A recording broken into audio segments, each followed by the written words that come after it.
Here's the starting lineups for today's game. For the Patriots offensively, at wide receiver Stanley Morgan, left tackle Leon Gray, left guard John Hanna, center Bill Lankitis, right guard Sam Adams, right tackle Shelby Jordan, tight end Russ Francis, wide receiver Harold Jackson, quarterback Steve Grogan, the halfback Andy Johnson, fullback Sam Cunningham, and for the Oilers defensively, at left end will be James Young. At middle guard will be Curly Culp.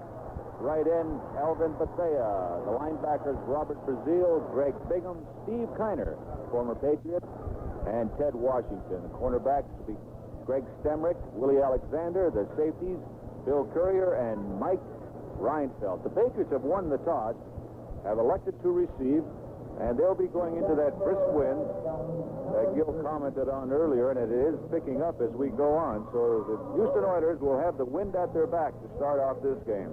You know, how about the Oiler defense? They're not that far away from the Patriots' overall defensive play.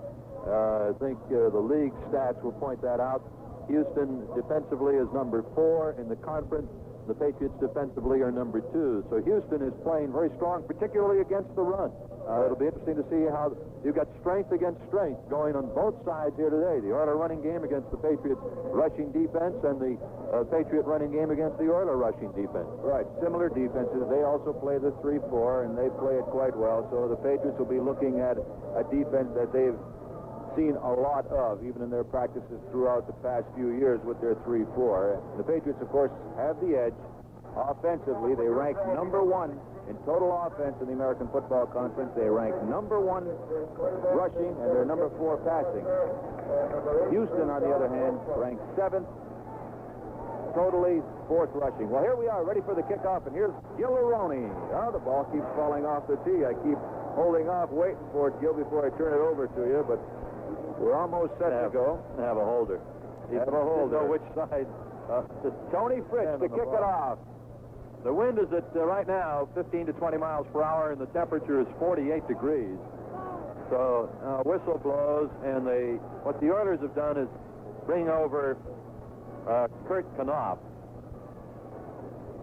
to hold the ball at the 35-yard line. The Oilers kicking off left to right. Fritsch into the ball, and he hits it short and fat. Coming up under it is Claiborne at the 15-20. On the left, 25-30. At 35-40, 45 to midfield and still down at the Houston 47-48-yard line.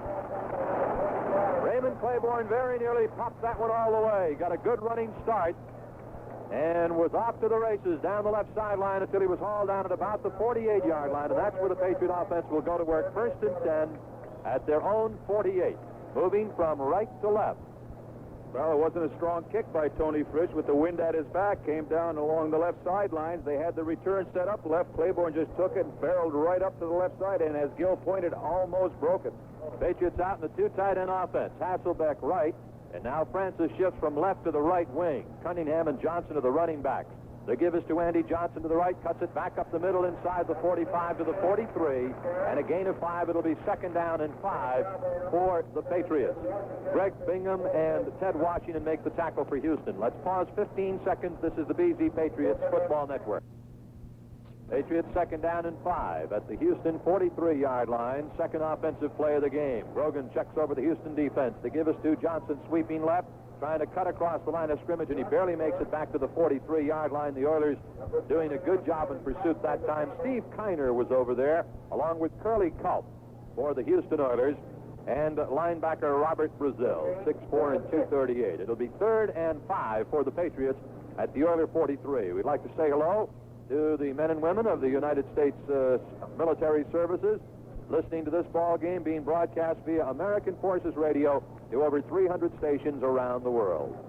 3rd down, 5 for the Patriots at the Houston 43. It is cold in Foxboro. Francis in motion right, Grogan back to throw. He's got lots of time. Now he fires. It is complete to Francis at the 40, 35. Francis hauled down the Houston 31-yard line and a 1st down. He was brought down by Robert Brazil. Francis, I don't believe, was Grogan's primary receiver on that play. He was looking deep, it appeared from here, and then went to the 2nd man, which would have been Francis.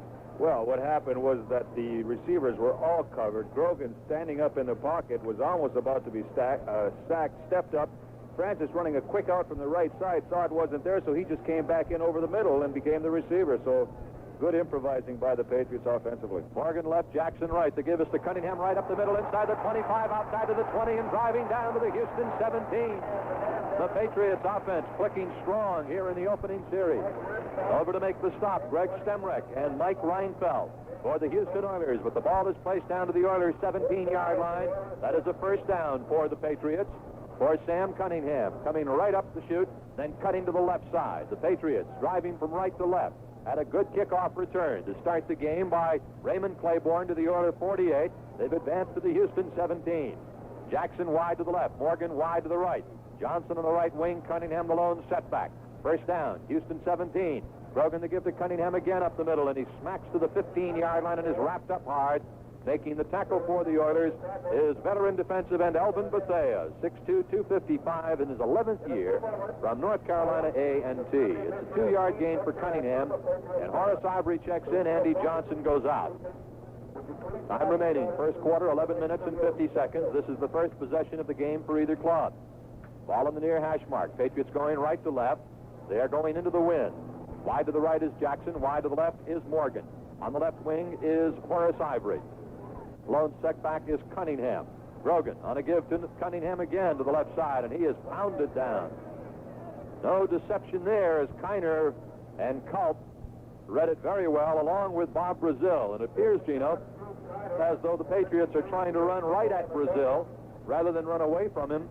He has great pursuit laterally across the field, and perhaps they feel they're better off running at this big linebacker than away from him. Right. That way they can make him hold his ground a little bit as this game gets going. They're adopting the same strategy they had at Buffalo last week, going straight up to shoot at him and trying to knock him off balance that way. That was a strange design of a play. They had Horace Ivory going down on the linebacker blocking there. Third down and 8 at the Houston 15. Brogan back to throw on third down. Sets it up, fires, and it is incomplete. The ball was partially batted down as he got it away. Had Cunningham open over the middle, I think he was going to Francis over at the 10-yard line. So it's a fourth down, and David Posey and the field goal unit come on.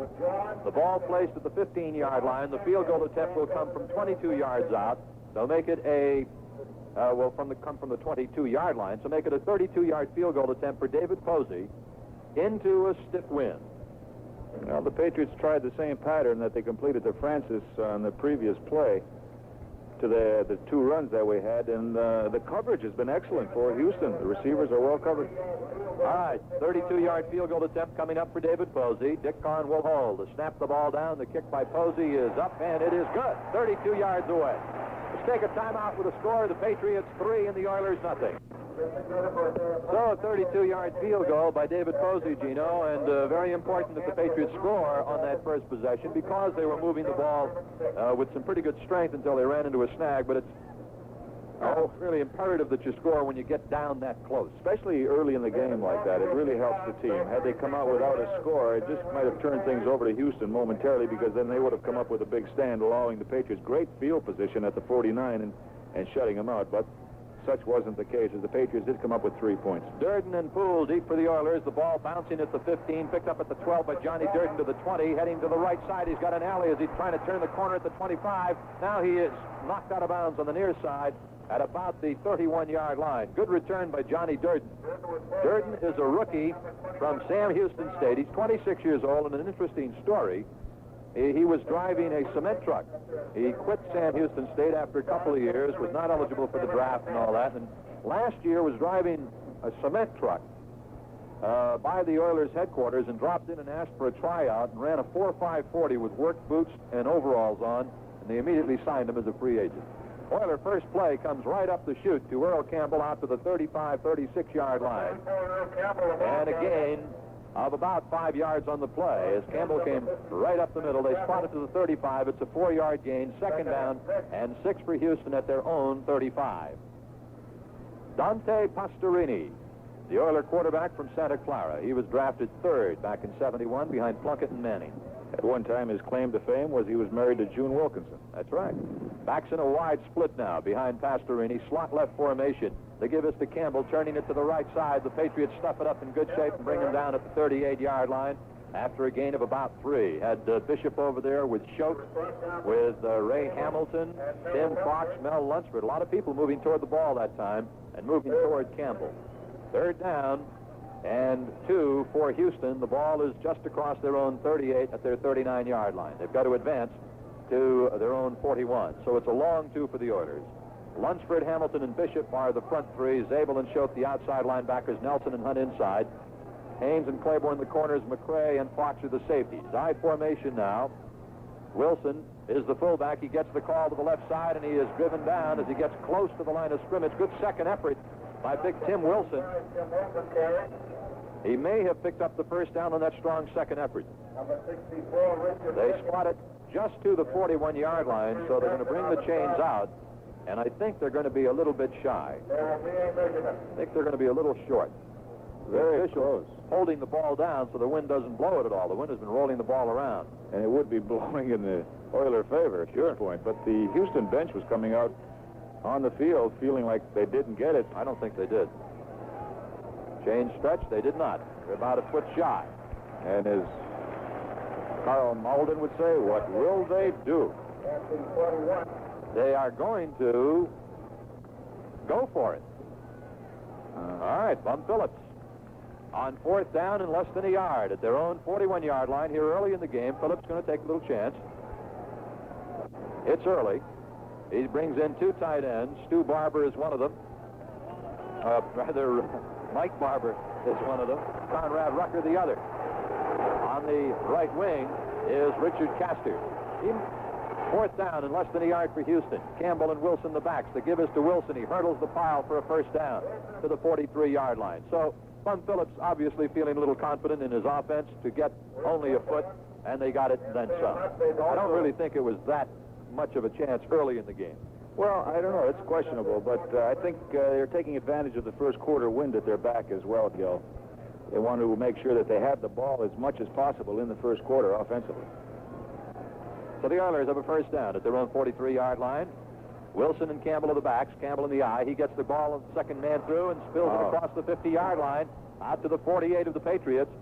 And a good, strong 8-yard gain for Earl Campbell. Well, he broke a head-on tackle with Sam Hunt right at the line of scrimmage, just shed him right off and continued downfield. He's a strong runner. Oh, make no mistake about it. Earl Campbell is an outstanding runner. And we saw him play his first game, didn't we? That's right. I mean, his first season at Texas. At Texas. His very first game. Boston College. That's right. He was the starter that game as a freshman. Oilers have 3 wide receivers now as they send Barber wide to the right. Pastorini pitches it to the right side to Wilson, turning the corner, and he drives it inside the 45 to about the Patriot 43. That's certainly enough for a first down to the Patriot 43-yard line. And so the Oilers are driving. They started this drive at their own 31-yard line. The Patriots lead 3-0. We're 7.5 minutes into the first quarter of play. The ball spotted at the 44-yard line. First down and 10, Houston. Pastorini ranks 4th in the American Football Conference passing, throwing for 55 percentage mark, 60% in his last 5 games. Hasn't thrown a pass yet today. Oilers come out with Castor in the right wing, Barber tight to the right, Burrow wide to the left. Wilson and Campbell in an I formation. Dan Pastorini checking off perhaps. The give comes to Campbell trying to come up the middle, but Zabel has him in his grasp and brings him down after maybe a gain of a yard. Good strong tackle by Zabel. He just wrapped his arms around him and wouldn't let him get away. It's afternoon, driving all the way to the Houston 34-yard line. A 13-yard run for Cunningham, and he is really picking up big gobs, chunks of yardage as he just hits across the line of scrimmage, and then he's under a full head of steam, and he is very much, the Patriots are very much intending to go to the left side of the Oiler, or the right side of the Oiler defense. 5 carries for Cunningham and 30 yards rushing. The Patriots are first and 10 at the Oiler 24. Francis again to the right wing. Ivory now in the backfield replacing Johnson. Brogan calling signals. It is Ivory coming up the middle, and Horace spins down to about the 21-yard line and a gain of 3. It'll be second down and 7 for the Patriots. Robert Brazil makes the tackle for the Houston Oilers at the 21-yard line. Oilers white helmets, white shirts, and powder blue football pants. The Patriots red jerseys, red helmets, and white pants. Sellout crowd at Schaefer, the 5th in a row this season. One more home game. Tickets available for that one against Buffalo here on December 10th. Patriots shooting for their 8th win in a row. Hyde Morgan is wide to the left side. Francis again lines up on the right wing. Johnson in the backfield with Cunningham, 2nd and 7. It's Cunningham to the left side, across the 20-yard line, fighting for yardage, and gets down to about the 17 before he is cut down. Curly Culp making the tackle for the Houston Oilers, and out of the secondary to help him out, C.L. Whittington. So the ball is spotted at the Oilers' 17, where it will be 3rd down and 3 for the Patriots at the Houston 17-yard line. Now Hasselbeck is out and Jackson comes in. The Patriots will go to 2 wide receivers. The Oilers change up, bringing in 2 different defensive backs. The starters, Stemrek and Alexander, come in, with Reinfeldt and Whittington going out. Once again, this strong running to the left side is going to set up a bootleg pretty soon for Grogan. All right, 3rd down and 3. Back to throw, Grogan. Looks, fires to the right side, and he overthrows the ball. And all 3 receivers on the right side, Francis, Harold Jackson, and Morgan, all 3 on the right side. I don't believe it was the type of pattern they had intended to pull off there. There seemed to be some mistake someplace, and Grogan just let it fly out of the end zone. It had no chance for a completion. So it is 4th down. The drive stalls at the Oilers' 17, where David Posey will attempt another field goal. The kick will come from the 24-yard line. It's a 34-yard field goal attempt for David Posey, again into the wind. Dick Kahn to hold. Patriots lead 3-0. Kahn awaiting the snap. The ball is down. The kick is up by Posey. Hits it hard and right down the chute. Posey 2 for 2 this afternoon. His 2nd field goal of the game. So let's take a timeout with the score of the Patriots 6 and the Oilers 0. So David Posey hits 2 field goals here in the first quarter, and with 1 minute and 13 seconds to play, the Patriots have a 6-0 lead. Twice they have driven inside the Oiler 20-yard line. Twice the drives have stalled. All right, Posey set to kick it off. Durden and Poole are deep for Houston at the 10-yard line. Posey kicking into the wind. David into the ball, and a flat kick, and it is bouncing away from one of the short men, picked up by Durden at the 20, up the middle at the 25, as he planted. Oh, what a hit at the 27-yard line by Mosi Tatupu. He really labeled him. Well, it's one of those occasions when a tackler is down there and he's under balance, and he just set and waiting, and the ball carrier runs right into him. He makes a couple of jukes. By holding his ground, he came right into him and just stuck him right in the shoulder pad, right back on his key. The ball is at the 28-yard line, where the Houston Oilers will take over 1st and 10 at their own 28. Ken Burrow is wide to the left. The Oilers have Castor to the right wing and Barber tight to the right. The running backs are Wilson and Campbell. 1st down, their own 28. They give us to Campbell. Wide to the right. Oh, a big hole at the 30. And finally brought down by 3 guys at the 35. Fumble on the play. And the Patriots, I believe, recovered. Let's see where if they're going to blow the ball dead. It is. Patriots recovering. Hard hit. Earl was there with Greg Schaum and Sam Hunt to make the hit. It was a little bit of a late fumble, but Earl Campbell, sweeping to the right side, had a big lane if he just continued to go. But he hesitated, made a little dip inside, waited for his guard to get out there, and then went out. But he actually could have gone out there all by himself. That hesitation really helped, because then the Patriots were able to pursue. They got over there, and as they were just all falling down, it wasn't any vicious hit by any means, and Campbell just coughed up the ball. It was a little late, and it was questionable whether the official was going to give it to the Patriots or not, and they did.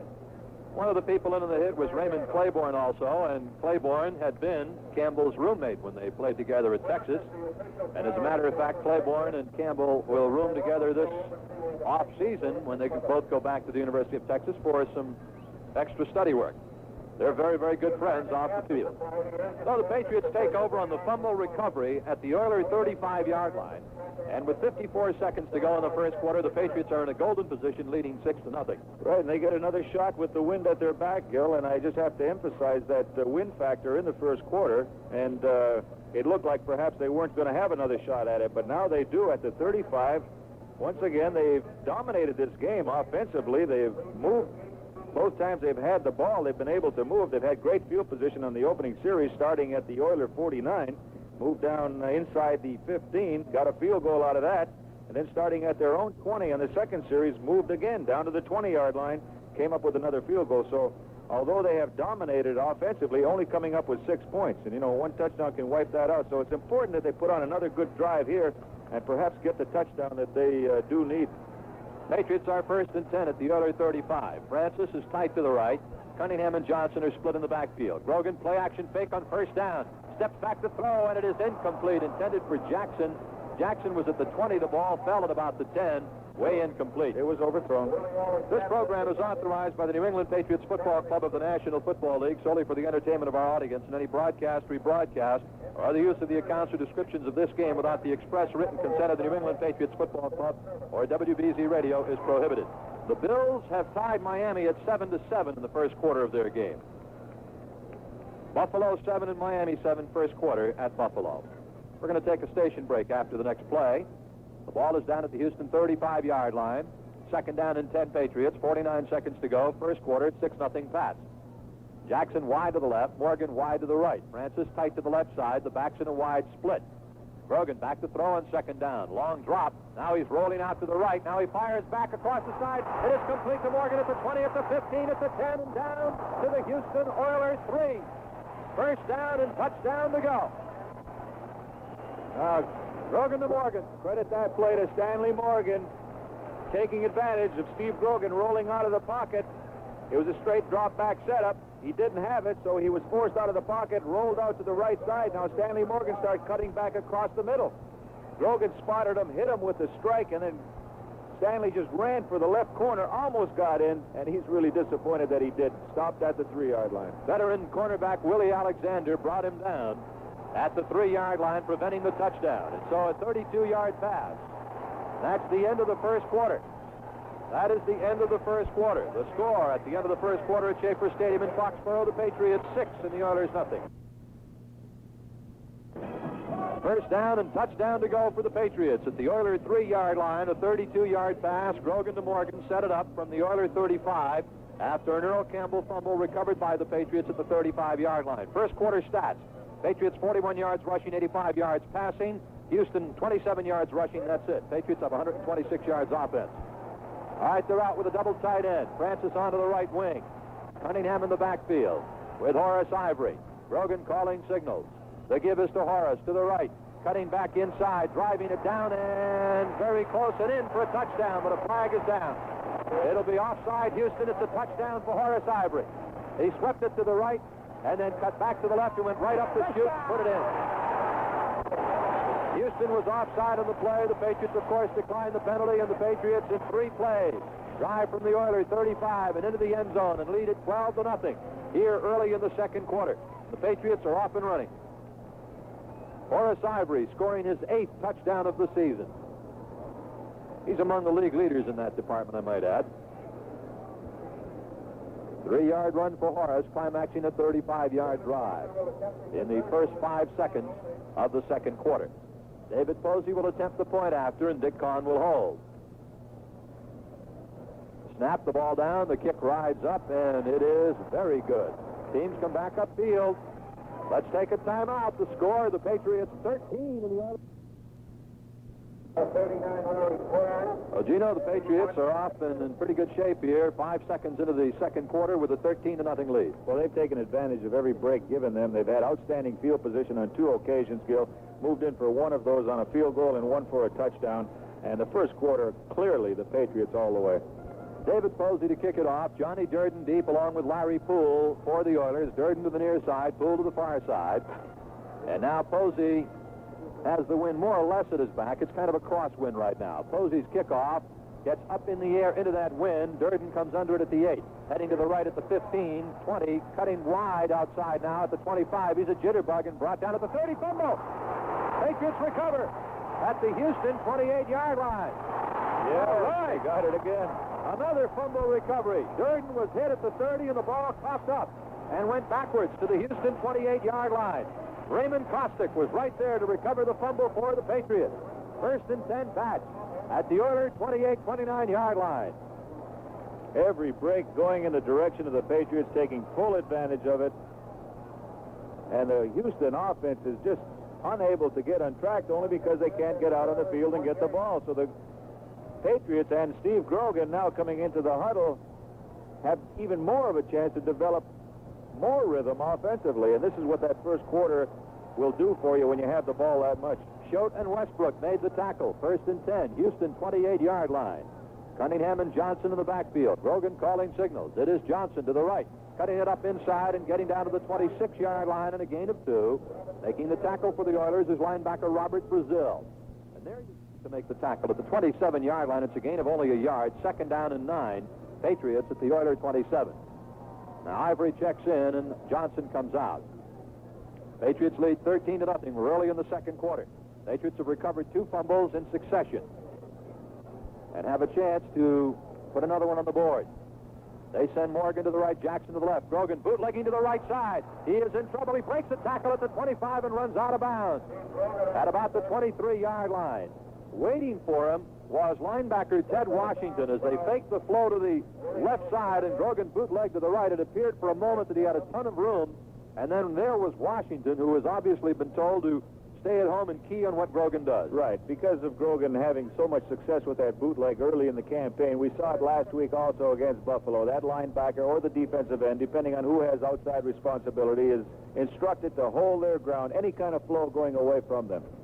Buffalo did it to good success last week, and here it appeared like Grogan was going to be nailed for a loss, but his good reaction got him downfield somewhat. 3rd and 6 at the Oiler 24. They give us to Cunningham left side. A flag is down. Cunningham is to the 21-yard line and stopped at the 21, but a penalty mark is down.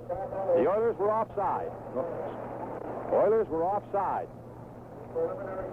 That's the 2nd time they've been offside in the last 4 plays.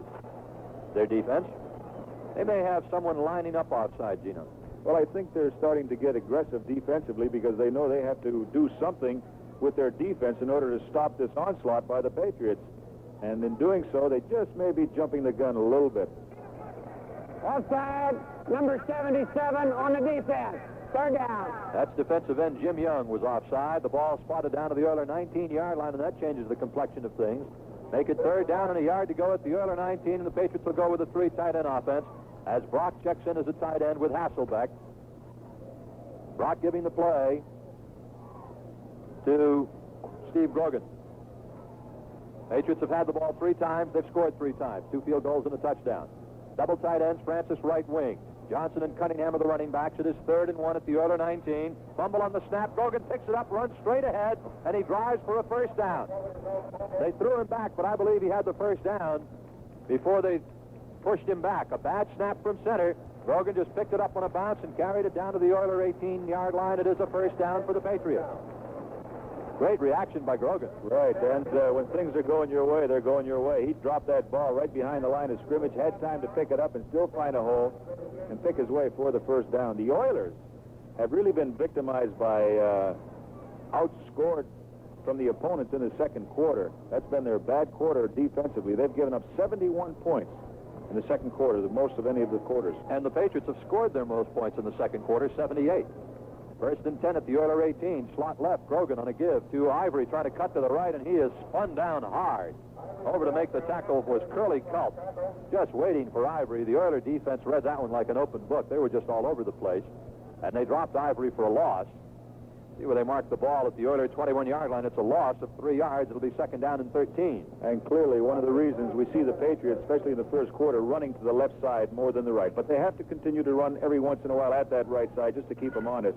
But the 2 times in this series that they've tried running this way, you can see what has happened.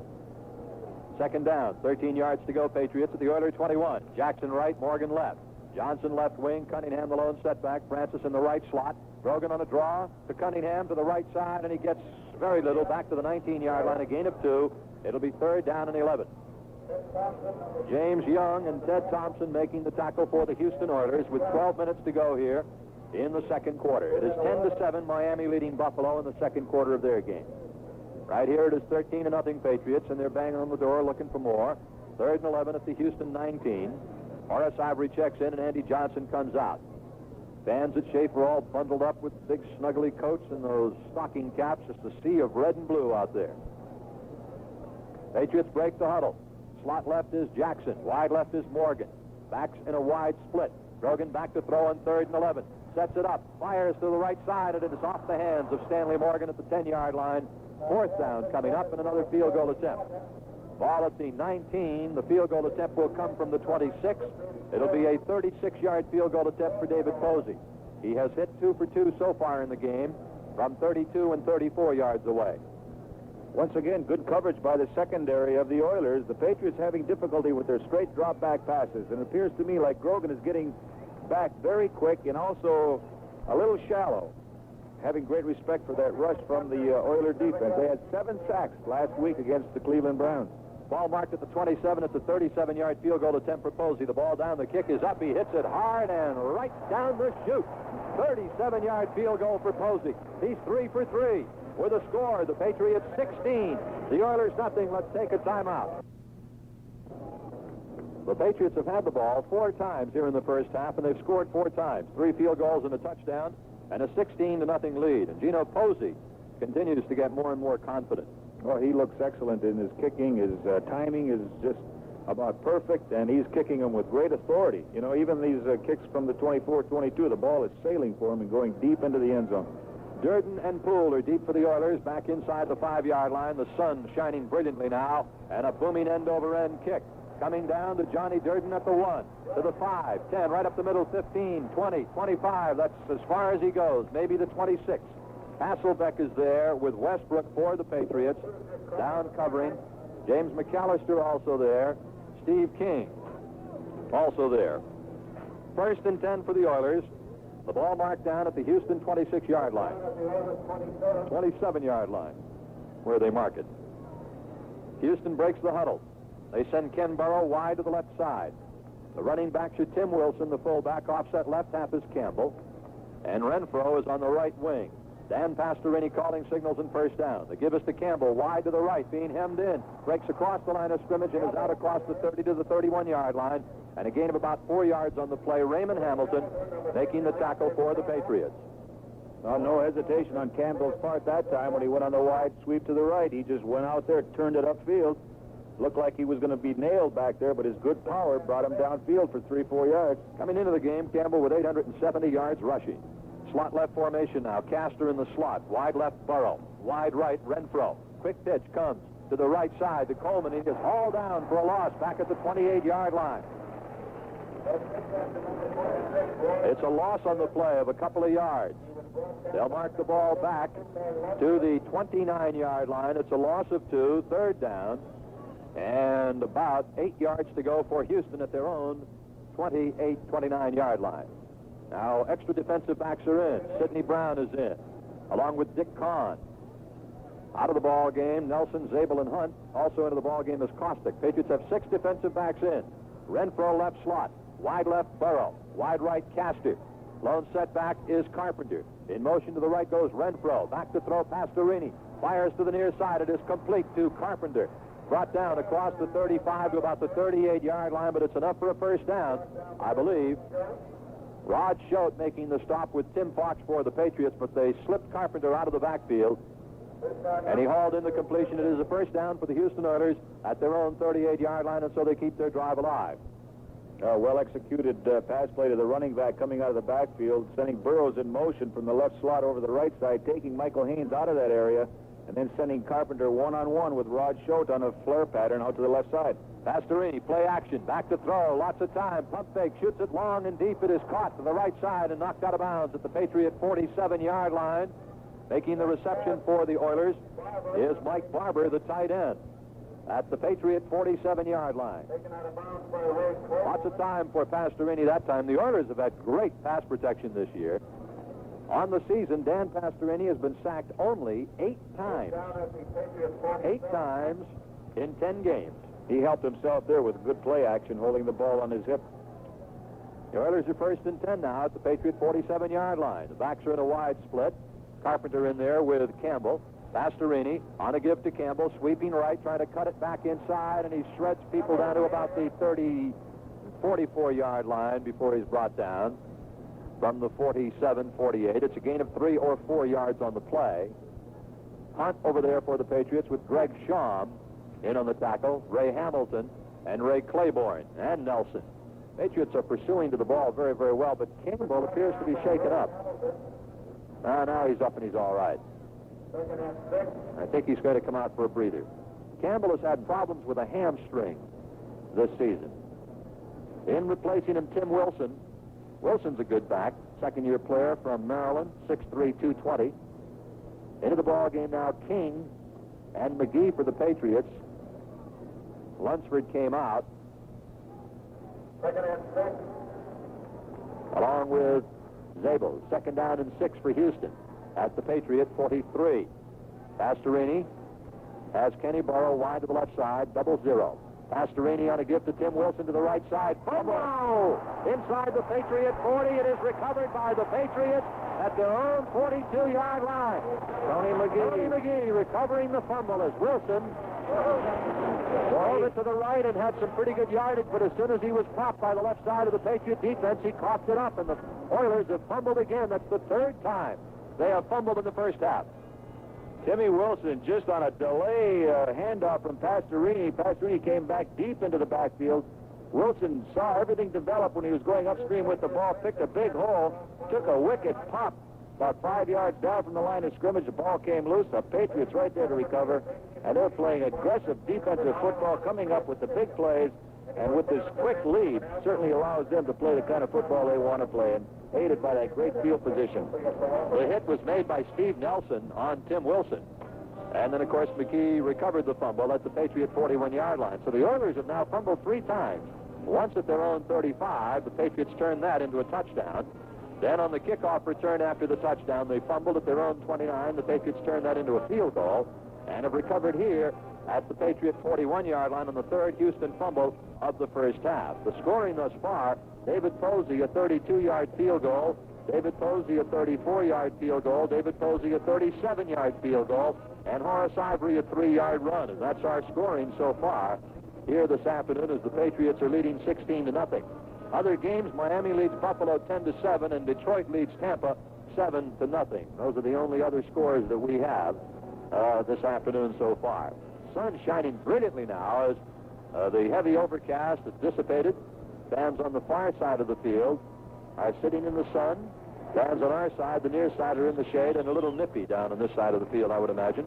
Patriots hit the road for the next 3 games at New York, at Baltimore, and at Dallas. Patriots are out, 1st and 10. Cunningham and Johnson to the back, split behind Grogan. Slot right formation, 1st and 10 at the Patriots 41. Grogan, play action fake, rolls to the right, he's going to run at the 40, 45, at the 50, and down to the Houston 49-yard line. Close to a first down. Up out of the secondary to cover for the Oilers, linebacker Robert Brazil, and another Oiler who was injured on the tackle. Grogan just dove down when he got to the 49-yard line of Houston, very close to a first down. And I'm not sure who the Oiler player is that is injured, but he was underneath Robert Brazil, who's a great big guy. That's Curly Culp, who was shaken up on the play. The chains come out to measure for a first down here. Nice piece of running by Grogan. He play action faked, rolled to his right, no one was open, so he took off and ran. They stretched the chains, and it is about an inch shy of a first down. So it'll be 2nd and inches for the Patriots at the Oiler 49. Great spot for a long boom. Wouldn't you say, Gino? A boom. A boom. Patriots are in great position here. 2nd down and inches at the Oiler 49. Andy Johnson comes out. Horace Ivory comes in. All right, Tampa Bay, Gil. Your Tampa Bay just tied Detroit in the second quarter, 7-7. They're tough. Grogan does that so well on that little sprint out with a play-action fake up the middle off the right side. There's no hesitation on his part. Once he sees that the pass is not there, right away he turns upfield. This is a big edge for a quarterback when he does run.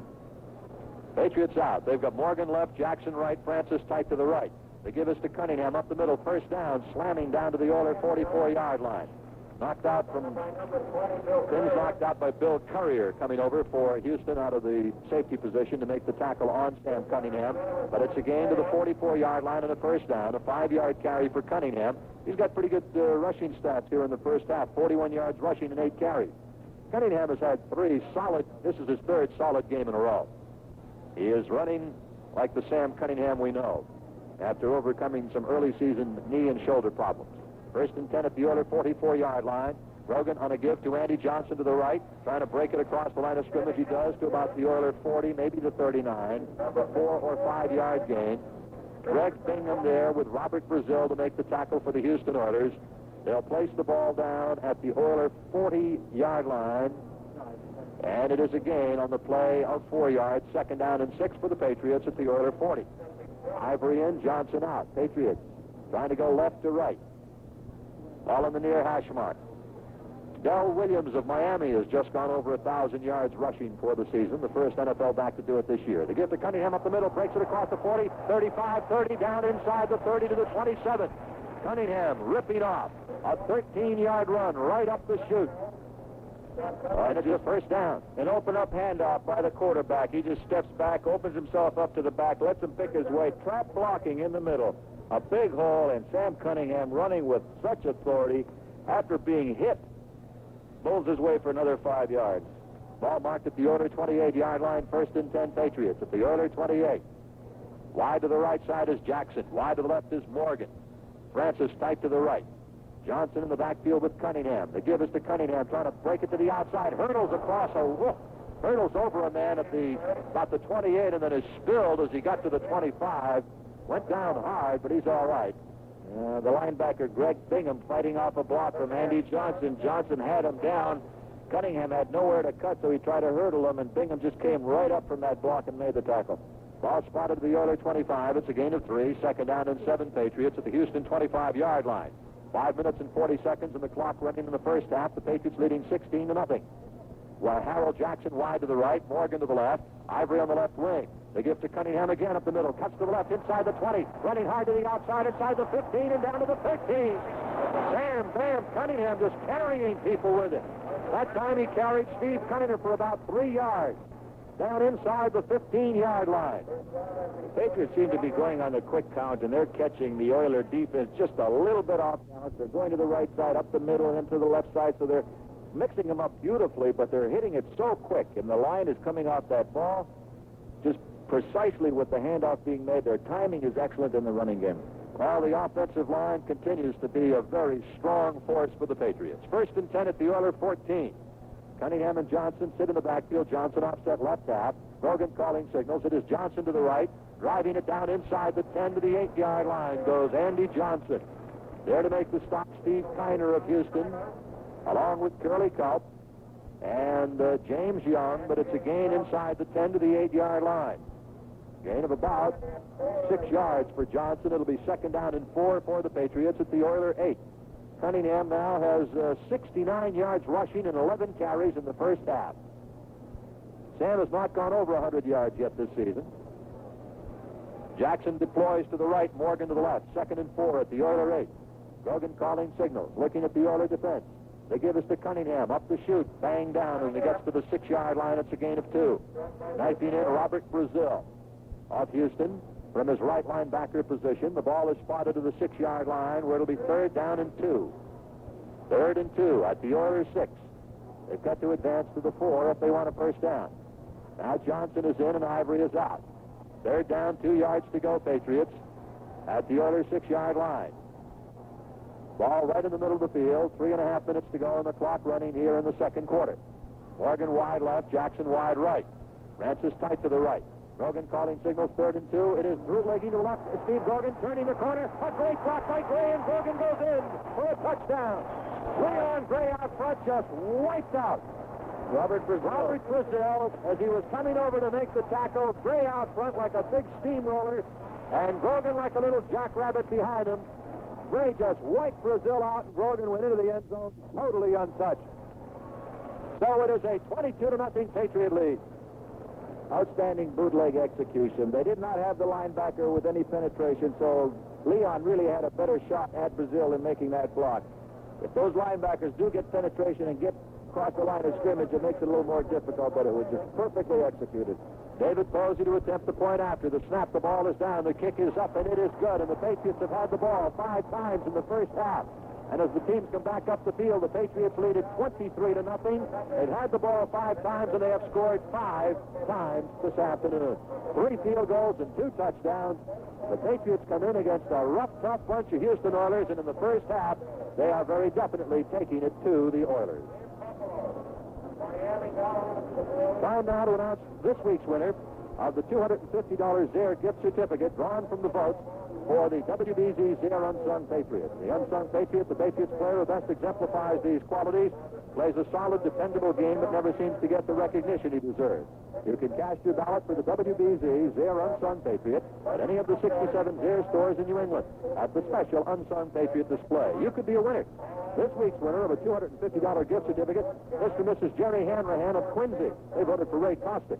Now, each week we'll draw a winner for a $250 Zare gift certificate. At season's end, the grand prize drawing, a trip for two to the Super Bowl. Thus far, out of 52,332 votes cast for the WBZ Zare Unsung Patriot, the top five: Grogan, Francis, Cunningham, Johnson, and Calhoun. Well, Gino, strong first half for the Patriots. Well, there's just so many things that you can look at here, Gil. They were aided immediately with an outstanding kickoff return when a short kick by Tony Frisch gave the Patriots good field position. But we'll get back to that. Here's Posey kicking off. All right, a booming kickoff by Posey. Chases Durden 2 yards into the end zone. He's going to touch it down right there and not come out. I'll tell you, Posey just gets better and better every time he puts his foot into the ball. Well, the Oilers are out at their own 20-yard line. The 23 points scored by the Patriots here in the first half means $23,000 for the boys' clubs of Boston at $100 rather $2,300 at $100 a play. I'm sure the guys from Fritos went a little nutty on that one. $2,300 to the boys' clubs of Boston from Frito-Lay for the 23 first half points for the Patriots. Well, that's the way to add if you're adding for yourself. Yes. Carpenter, the fullback, and the tailback is Wilson for the Oilers right now. Check it, Campbell. He gets the handoff and heads to the left side, is brought down as he gets to about the 23-yard line. Making the stop for the Patriots, linebacker Steve Nelson, along with defensive lineman Greg Boyd. 3 minutes to go in the half. Let's pause 15 seconds. This is the BZ Patriots Football Network. 2nd and 7, Houston at their own 23. Play action fake pass to Rennie. Back to throw. Shoots it long and deep for Ken Burrow. And it is incomplete. Right there defending was Michael Haynes. He was beaten. Haynes was beaten by Burrow. No question. Burrow had about 7 yards on him, but Haynes, with his great make-up speed, got back and just stuck his hand up in the air to, well, I would say more or less take away Burrow's concentration at that point. Just may have distracted him because the ball went right through his hands. Burrow's double O as he wears on his back, flying past Michael Haynes, and the ball just went right through his hands.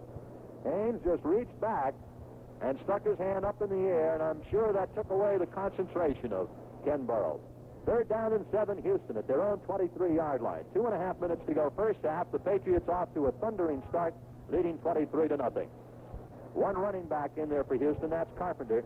Slot left formation, Renfro. Wide is Burrow to the left. Wide to the right, Castor. Pastorini goes straight back to throw. Sets it up. Here's the rush. He gets it away near side. It is incomplete through the hands of Renfro at the 35-yard line and nearly picked off by Haynes. 4th down, and the Oilers forced to punt. The big hand for the Patriot defense. He threw right in the teeth of the Patriots zone that time. Michael Haynes was not going with any movement from the receivers, just holding his ground. Burrow's going deep on that particular pattern, and they had two receivers going to the outside, but they had a short man, a deep man, and also the linebacker in that area. So Pastorini throwing right into the teeth of that zone. All right, back to punt for Houston is Cliff Parsley standing at his 8-yard line. Deep for the Patriots is Morgan at his 41. And Parsley is kicking into a cross wind. Awaiting the snap. It's there on the money. And he runs it out. Low punt. Morgan under it at his 41. Fumbles it. Ball loose. And the Patriots do not have it. The ball's still loose across the 35. Let's see who recovered. Yeah, I think big pile up. I think Houston got it. It was a clear muff by Morgan, as he did not hang on. It is a Houston recovery inside the Patriot 35, and so the Oilers get their first break of the game, coming with 2:12 to go in the first half. Kenny Fox also had a shot at it as the ball was rolling loose. He took a dive and feared like he had it, and then the ball was jarred loose by someone falling on top of him, and Houston coming up with a big recovery of a fumble, because I think it's important Houston develop some sort of momentum offensively to get back in this ball game. Had it ended 23-0 like that, all they could look forward to is going into halftime and trying to regroup themselves for second half. But here, if they can come up with a score, it'll help them. 1st and 10 at the 32. Pastorini, play action. Back to throw. Looks, fires. Caught by Burrow down at the 12-yard line. He is cut down there by Tim Fox. But it's a 20-yard completion from Pastorini to Ken Burrow. And the Oilers are first and 10 at the Patriots 12, and here comes the 2-minute warning. Let's take a timeout with a score. The Patriots 23 and the Oilers nothing. Well, a big opportunity for the Houston Oilers down at the Patriots 12-yard line now. The Patriots lead 23-0, but the Oilers on the verge of scoring something. They would love to get a touchdown, at least get themselves back into the ball game at the end of the first half, and it could be a very big situation for them, for both ball clubs. And for what I've seen so far, Gil, Pastorini, outstanding play faker. He just hides that ball so well. One of the best play-action fakers I've seen. Burrow wide to the left, Castro in the right wing. Carpenter and Campbell are the setbacks behind Pastorini. First down at the Patriot 12. The give is to Campbell to the left side, and he gets inside the 10 to the 8-9-yard line, where he's wrapped up. Hamilton hit him, and then Shaw dragged him down.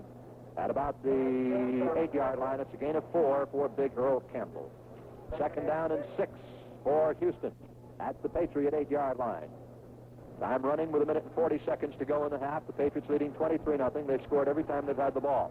3 field goals and a touchdown. Burrow wide to the right. Into the right slot is 2 touchdowns, rather. Into the right slot is Castor. As Pastorini looks at the Patriot defense, the handoff comes inside. The Will Carpenter roars into the end zone for a touchdown. Rob Carpenter racing 8 yards in for a score. Coming with 1:21 to go in the first half. He went in totally untouched. Nice faking by Pastorini on that play. Right. Once again, he's just outstanding in his faking and ball handling. And Carpenter that time cutting back inside of a big hole off of right guard, then had just one middle linebacker to make a little juke on, and he was into the end zone in a flash. All right, Tony Fritsch will attempt the extra point, so the Oilers take advantage of the fumble recovery of their own when Morgan fumbled the punt, and they go in for the touchdown here in the closing minutes of the first half. Fritsch to attempt the point after touchdown, awaiting the snap. There's the snap. The ball is down. The kick is up. Poorly kicked, but good anyway. Partially blocked. Partially blocked by Mike Haynes, I believe. So it is a 23-7 ball game. The Patriots' lead is cut back to 16 points. The Patriots have dominated the first half. They have had things their own way for the most part, recovering 3 Houston fumbles and turning them into scores. Then the Oilers recovering a Patriot fumble and turning that into a score of their own. The Patriots have had things their own way in the first half for this 23-7 lead.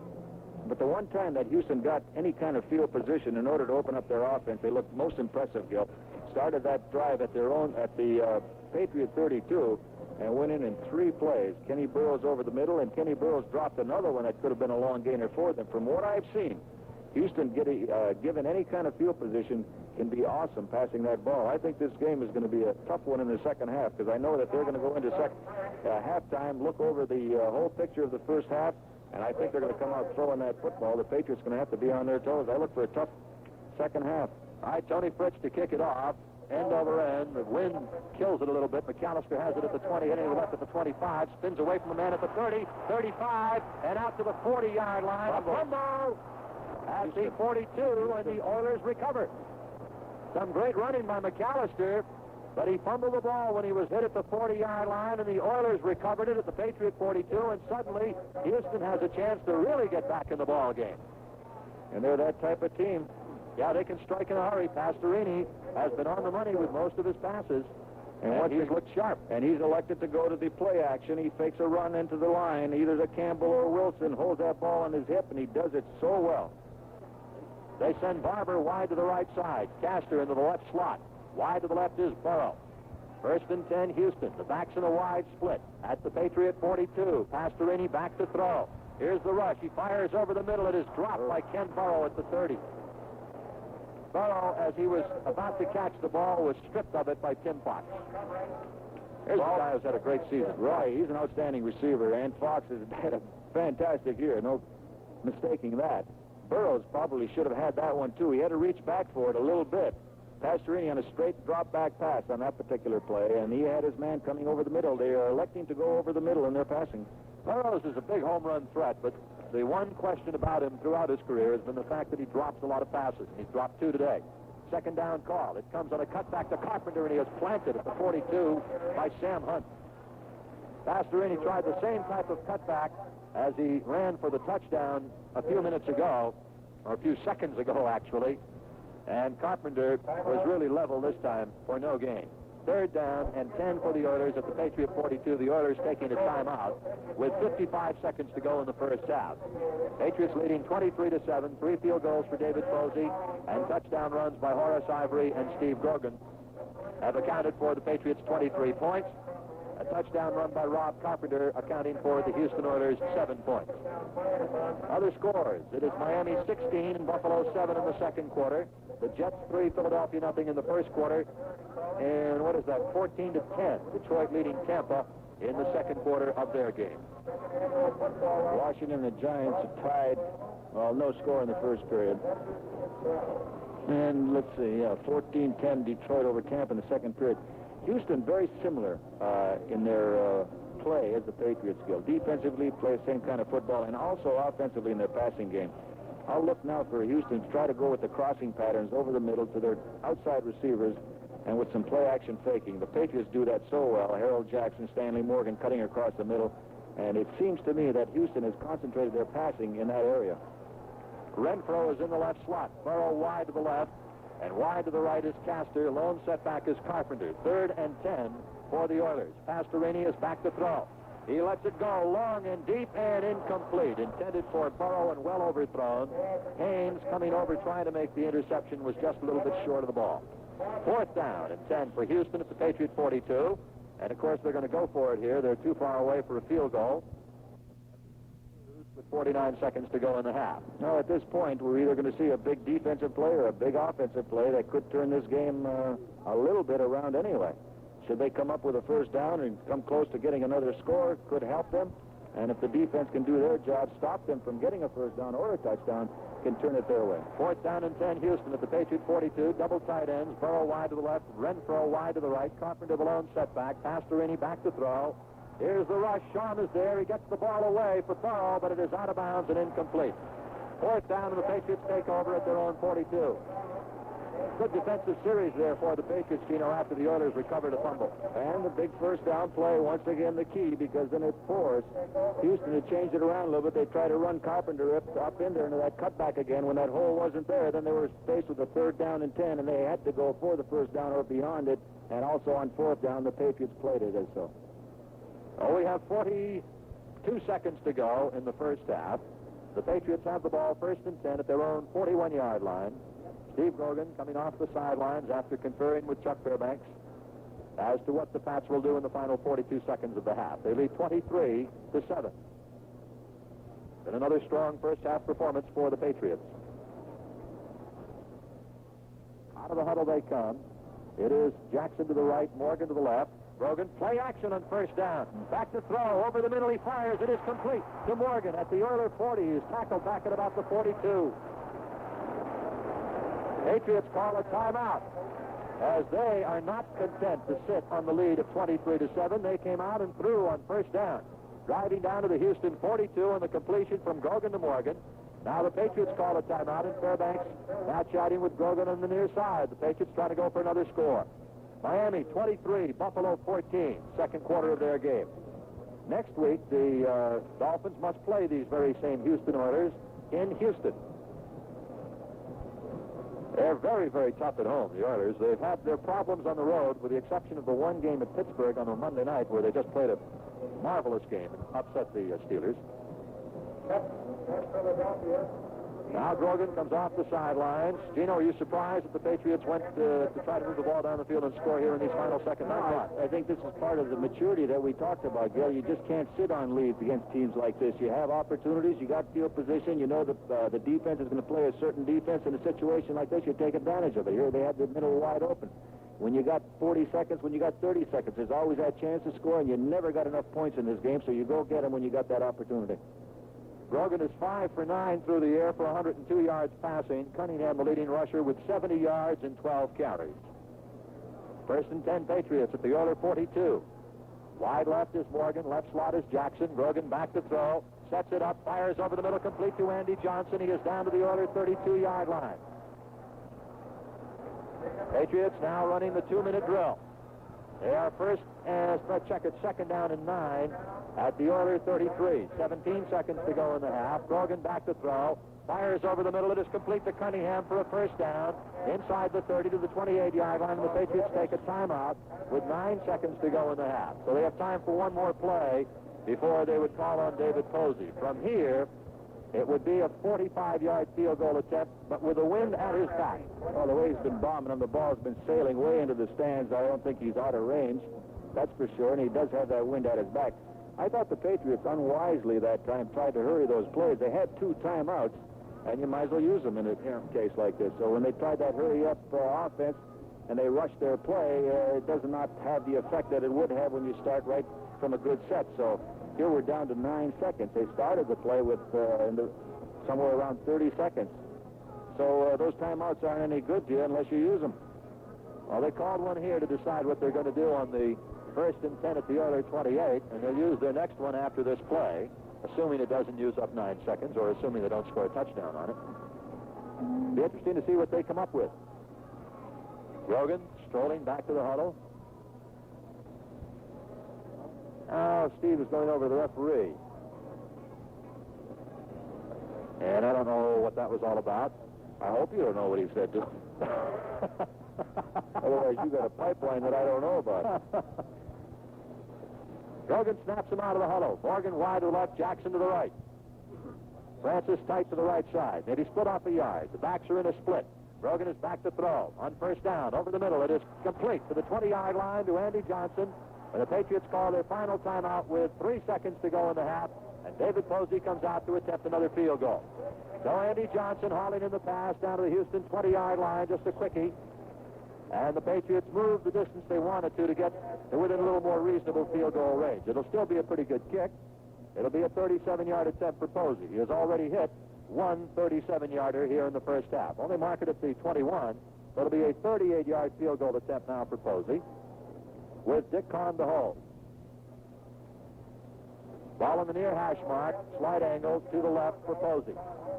Dick Kahn awaiting the snap. There it is. The ball is down. The kick is up. He hits it hard and no good. Wide to the left. He had the distance, but he hooked it wide to the left side. And so that's the end of the first half. The score at the end of the first half of play at Schaefer Stadium in Foxboro, a standing O for the Patriots, is the Patriots 23 and the Oilers 7. Back at Schaefer Stadium in Foxboro in just a few minutes after our next break, Gino Capoletti will be taking phone calls at 254-5678 to discuss the first half of the game with you. Here's the way the scoring went in the first half. At the 10:43 mark of the opening quarter, David Posey hit a 32-yard field goal, 3-0 Patriots. A minute and 13 seconds to go in the first quarter, David Posey a 34-yard field goal, 6-0 Patriots. 14:55 in the second quarter, 5 seconds into the second quarter, Horace Ivory, a 3-yard run, 13-0 Patriots. Later on in the second quarter, with 11:26 to play, Posey hit a 37-yard field goal to make it 16-0 Patriots. Then with 3:24 to go in the quarter, Steve Grogan bootlegging in from 7 yards out, and the Patriots were on top 23-0. The Oilers then recovered a fumbled punt by Stanley Morgan at the Patriots 35-yard line, and they drilled it in to score. Rob Carpenter from 8 yards out, 23-7. Posey missing a 38-yard field goal in the final play of the first half. And that's the way it stands at halftime. The Patriots leading by 16 points. A strong all-around two-way performance for the Patriots offensively and defensively as they shoot for their 8th win in a row. The Patriots on top 23-7 at the half. The Dolphins are leading Buffalo 23-14 in their game up in Buffalo. Meanwhile, it is halftime here at Schaefer Stadium in Foxboro with a score. The New England Patriots 23 and the Houston Oilers 7. Where can you get beautiful real wood rusticated beams? At your lumberyard or at Rusticated Beams Home Center.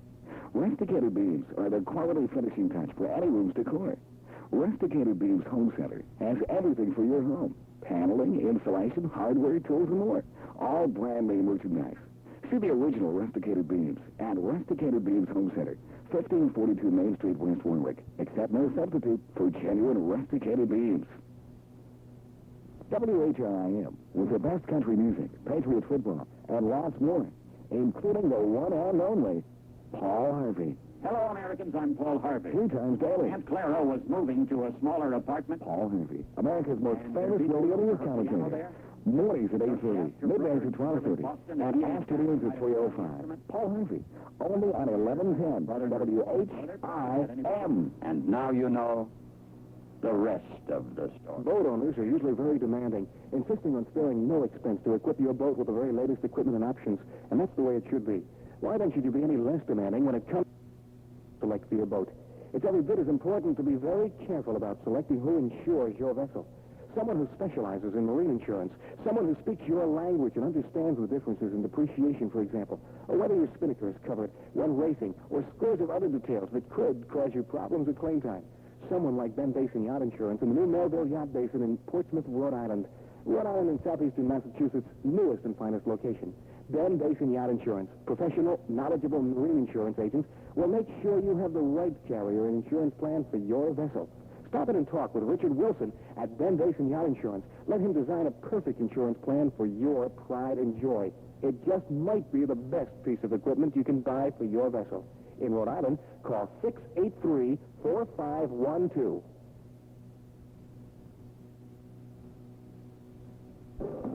Okay, and welcome to the halftime show here at Schaefer Stadium in Foxboro. I'm Gino Capoletti. The halftime score, the New England Patriots 23 and the Oilers 7.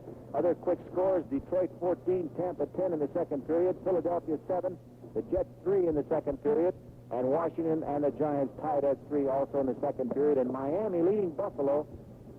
Gil has been saying 23-14. I just heard it might be 22-14. And that is also in the second period. Denver leading Cleveland 7-0 in the second period. Okay, we're going to take some phone calls now and see what you have to say about the first half action. Go ahead, you're on the air. Hello? Hello, Gino. Hi, how are you? Pretty good, Neil. This is Bill O'Meara. Hello. I want to ask you one question. Go ahead. What is the percentage of plays that are called by Fairbanks, in a game?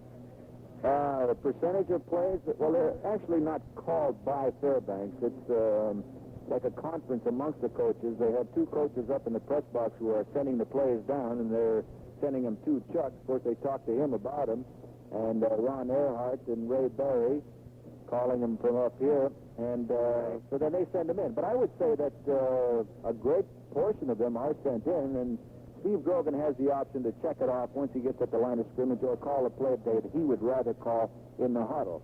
Of course, it's something that is understood amongst them, but I would say the greater portion is called by the coaches.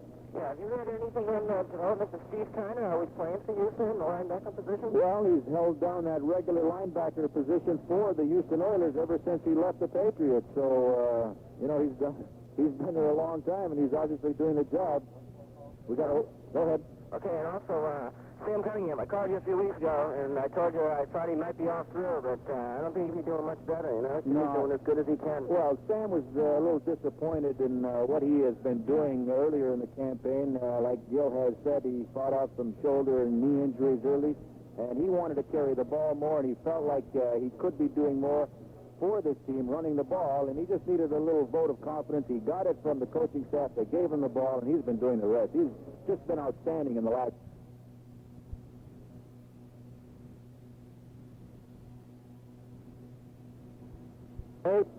area code 617 if you're calling from out of town. Go ahead, let's take another call. You're on the air.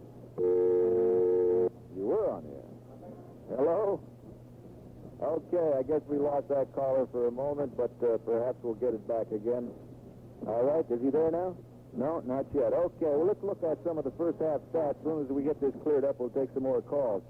Pastorini is 3 for 9, 44 yards. Grogan, 8 for 12, 124 yards. And the total offense, this is the story. The Patriots aided by great field position, 224 yards total offense, and the Oilers 93. Okay, we got another phone call. Go ahead, you're on the air. Hello? Hello, Gino. Hi. Yeah.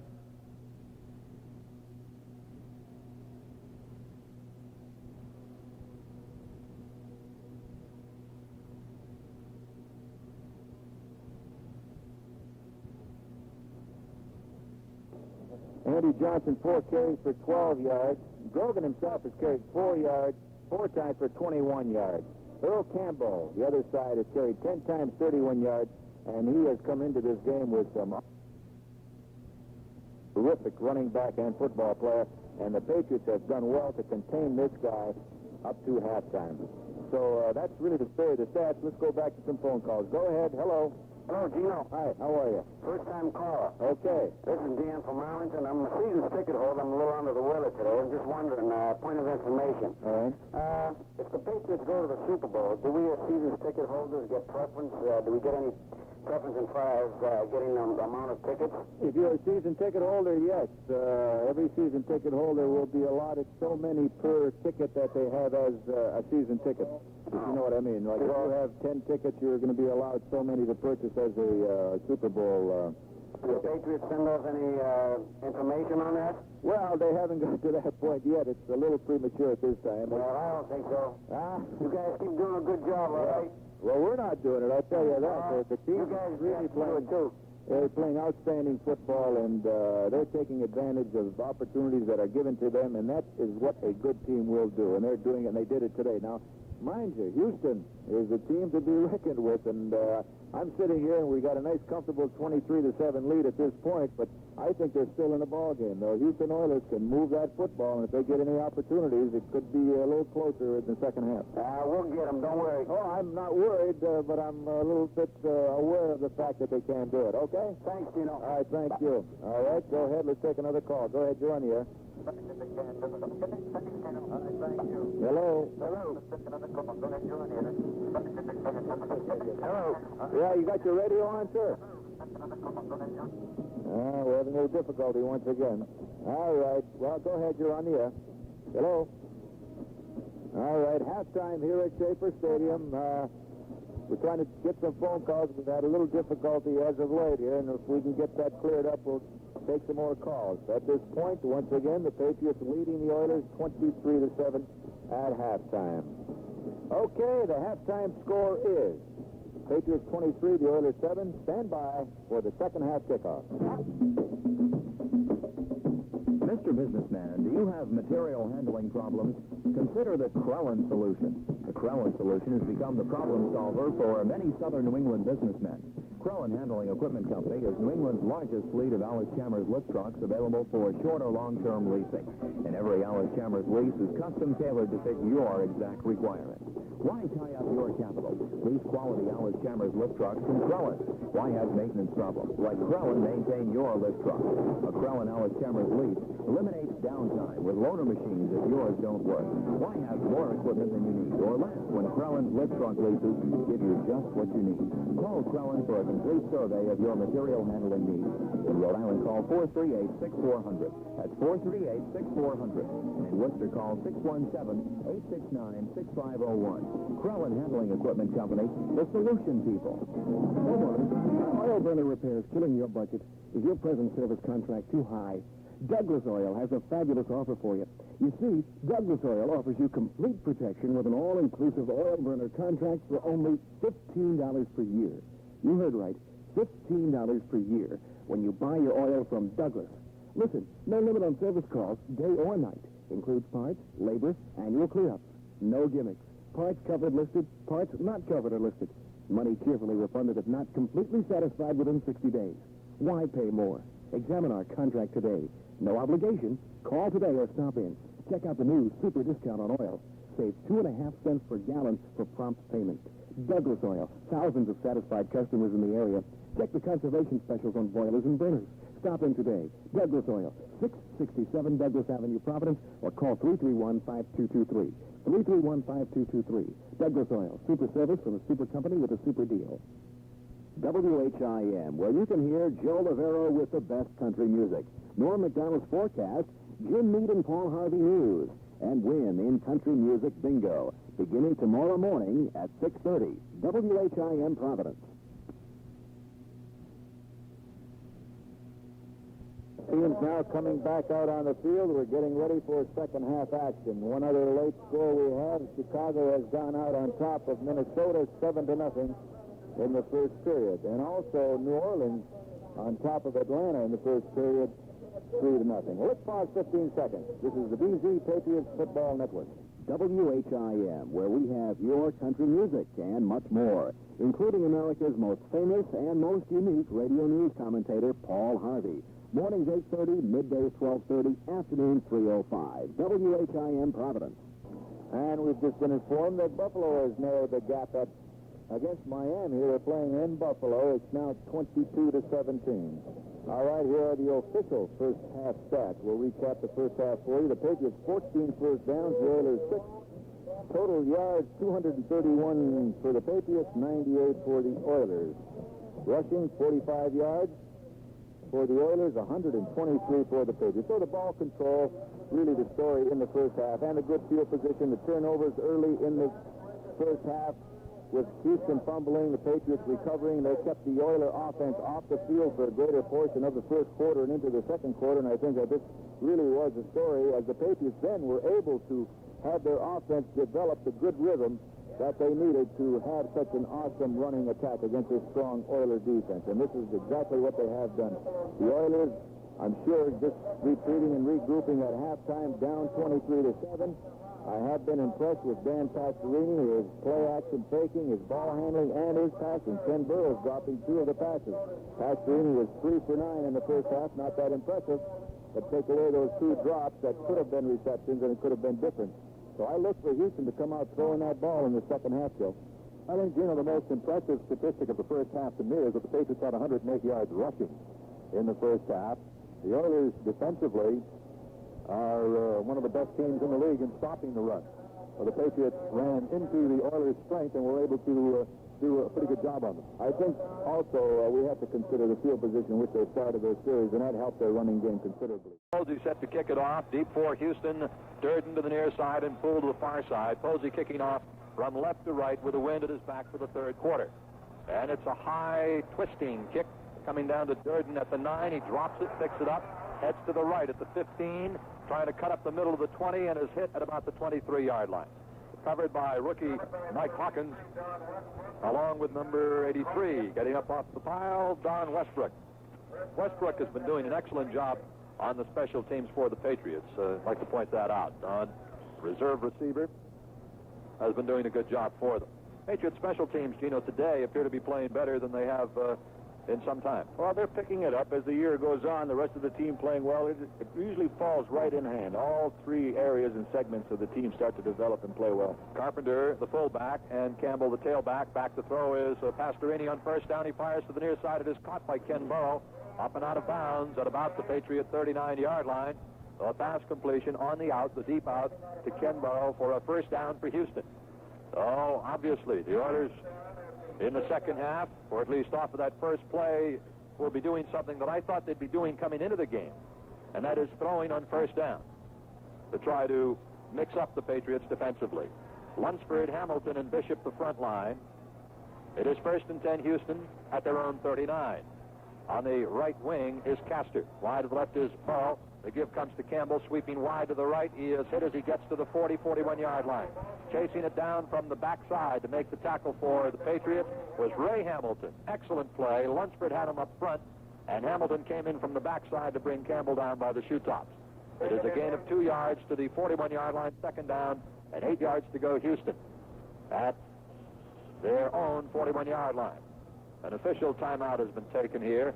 Prentice McCray is hobbling off the field, and Dick Kahn has come in to replace him at strong safety. McCray has had a knee problem. And Doug Bedoin, who has been playing strong safety, has a hip problem. Injured his hip in the first half last week at Buffalo, and he really is not in good enough shape to play, and so Dick Kahn is playing at strong safety. All right, the Oilers come out. Castor in the left slot, and Burrow wide to the left. Tight to the right is the tight end Barber. An I formation behind Pastorini on second down and 8. The first man through. Carpenter gets the call, and he is planted at the line of scrimmage. He was trying to spin to the outside, but McGee, Schote, and Haynes were all in on the stop, and they really leveled him at the 42-yard line. It is a gain of a yard, 3rd down and 7. Carpenter, second-year running back from Miami of Ohio, 6'1", 214. He's a good runner. Not a great runner, but a good runner. Does a lot of things well. Now Campbell is out, and the Oilers come in with 3 wide receivers. Castor wide to the right. Into the left slot is Renfro. Wide to the left is Burrow. Lone setback Carpenter. 3rd down and 7 Houston at their own 42. Back to throw is Pastorini. Sets it up. Fires over the middle. It is intercepted by Nelson at the 50. At the 45. At the 40 is Houston and dragged out of bounds at the Oilers' 37-yard line. Steve Nelson picks off his 5th pass of the season. In the right spot at the right time. Nelson played it, read it like an open book. Oh, he had Mike Renfro breaking across the middle. Pastorini looking at him right away. He did not see Steve Nelson coming from the other side as he cut right in front once again, making an interception that we've seen him duplicate many, many times this year. Not many times, but 2 or 3 times anyway at the interceptions that he does have. And he has those hands all padded up. Outstanding hands going up, reaching, and making those interceptions. First and 10 Patriots at the Oiler 37. Grogan has Morgan to the left and Jackson to the right. Long count by Grogan. The give is on a draw to Andy Johnson, cutting inside the 35 to the 33-yard line. Gain on the play of 4 yards, second down and 6. Making the tackle was Greg Bingham for the Houston Oilers. 60-year player from Purdue. He's a big guy. Not overly tall, but he's broad. 6'1", 240. And now Horace Ivory comes in, and Andy Johnson goes out. The Patriots on second down and 6 at the Oiler 33. This set up on a pass interception by Nelson at the Patriot 45, and he ran it back to the Oiler 37. Grogan on second down. It is Ivory to the right side, turning the corner at the 30, at the 25, spinning, twisting, on his feet, down to the Oiler 24-yard line. First down, Horace Ivory. Oh, Grogan faked the bootleg that way and pulled some of the defenders of Houston over that way. It gave Horace Ivory more room on this right side because he did not get the pursuit. And with that great speed, once he turns the corner, can pick up the yardage. Horace Ivory is one of the most genuinely humble people I've ever met in my life. He really, really is. Very, very humble guy. First down, Patriots at the Oiler 24. Morgan to the left, Jackson to the right, Cunningham and Johnson in the backfield. It is Grogan on a give to Cunningham, turning it wide to the left, turning the corner at the 20, running down the sideline and out of bounds. Inside the 20-yard line, they will spot it down around the 17-yard line. Stemrick chased him out on the far side, but it's a 7-yard gain for Cunningham. Make it second down and 3 for the Patriots. Cunningham now with 76 yards rushing in the game. Credit Stanley Morgan with a great cutback block on Mike Reinfeldt, the safety man who was coming over there. Stanley on the left sideline came back over the middle and just cut him right down. Carlos Pennywell is in wide to the left, Jackson wide to the right. Francis tight to the right side. Getting colder here at Schaefer. Second down and 3 Patriots. It is Cunningham up the middle, smacking inside the 15, down to about the 13-yard line, and enough for a Patriot first down. Robert Brazil makes the tackle for the Oilers, but Cunningham has a first down at the Houston Oilers 13-yard line. Cunningham inching closer to the 100-yard mark. He has not done it yet this season, but his last couple of games have just been outstanding. Now the Patriots have the ball down at the Oilers 13-yard line, and one of the Oilers shaken up on the play is coming out. That's Curly Culp. Appears to be favoring his left shoulder. Culp's replacement at the nose tackle for the Oilers is Ken Kennard, and he's into the ball game. Now the Patriots have been running successfully up the middle to show you the job that Lenkaitis has been doing on Culp. They have been getting big yardage up the middle. Let's see if they will try to take advantage of Kennard now. First and 10 at the Oilers 13. Brogan calling signals. Brogan to give to Cunningham. Breaks it to the left. Inside, down to about the 10-yard line, and a gain of around 3. He is ripped down there at the 10-yard line by Kiner and Bingham of Houston. They spot the ball to the 10-yard line. It's a gain of 3. Second down and 7 for the Patriots at the Oiler 10. 3 yards for Cunningham now gives him 83. 83 yards rushing for Sam Cunningham and 15 carries. Ball at the Oiler 10-yard line. We're at second and 7. The Patriots lead 23-7. This game being broadcast around the world via American Forces Radio to over 300 stations. Slot left formation. Brogan on a give to Johnson to the right. Inside the 10 he goes, down to about the 8-yard line. Just threading his way through. Kiner again on the tackle for the Oilers, along with Brazil and Kennard. They'll spot the ball down at about the Houston 8-yard line, where it'll be third down and 5 for the Patriots at the Oiler 8. Third and 5. And now Morgan comes in and Pennywell comes out. Patriots have not thrown to Francis very much today. This is the kind of situation where Francis could be a target. Wide left is Jackson, and the left slot goes Morgan.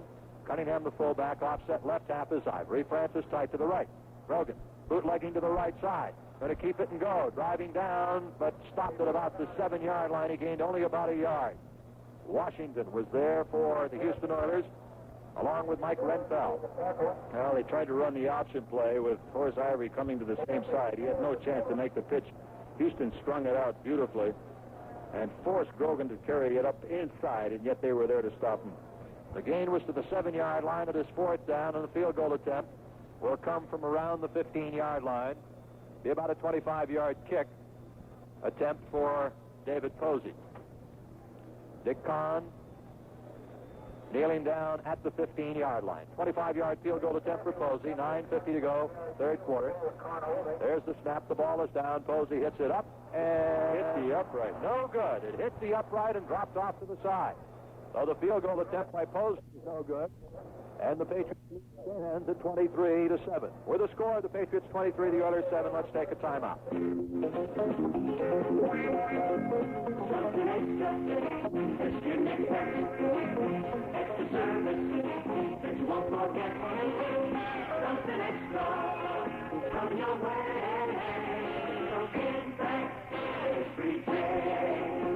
Something extra. It's InBank Super 7 Reward. You'll earn super high interest plus one of more than 40 expensive gifts with this new savings account at InBank. Gifts like a new car, boat, mink coat, and more. InBank Super 7 Reward. It's a valuable gift and super interest. Now that's something extra. Something extra. Something extra. Something great. Something extra. Coming your way.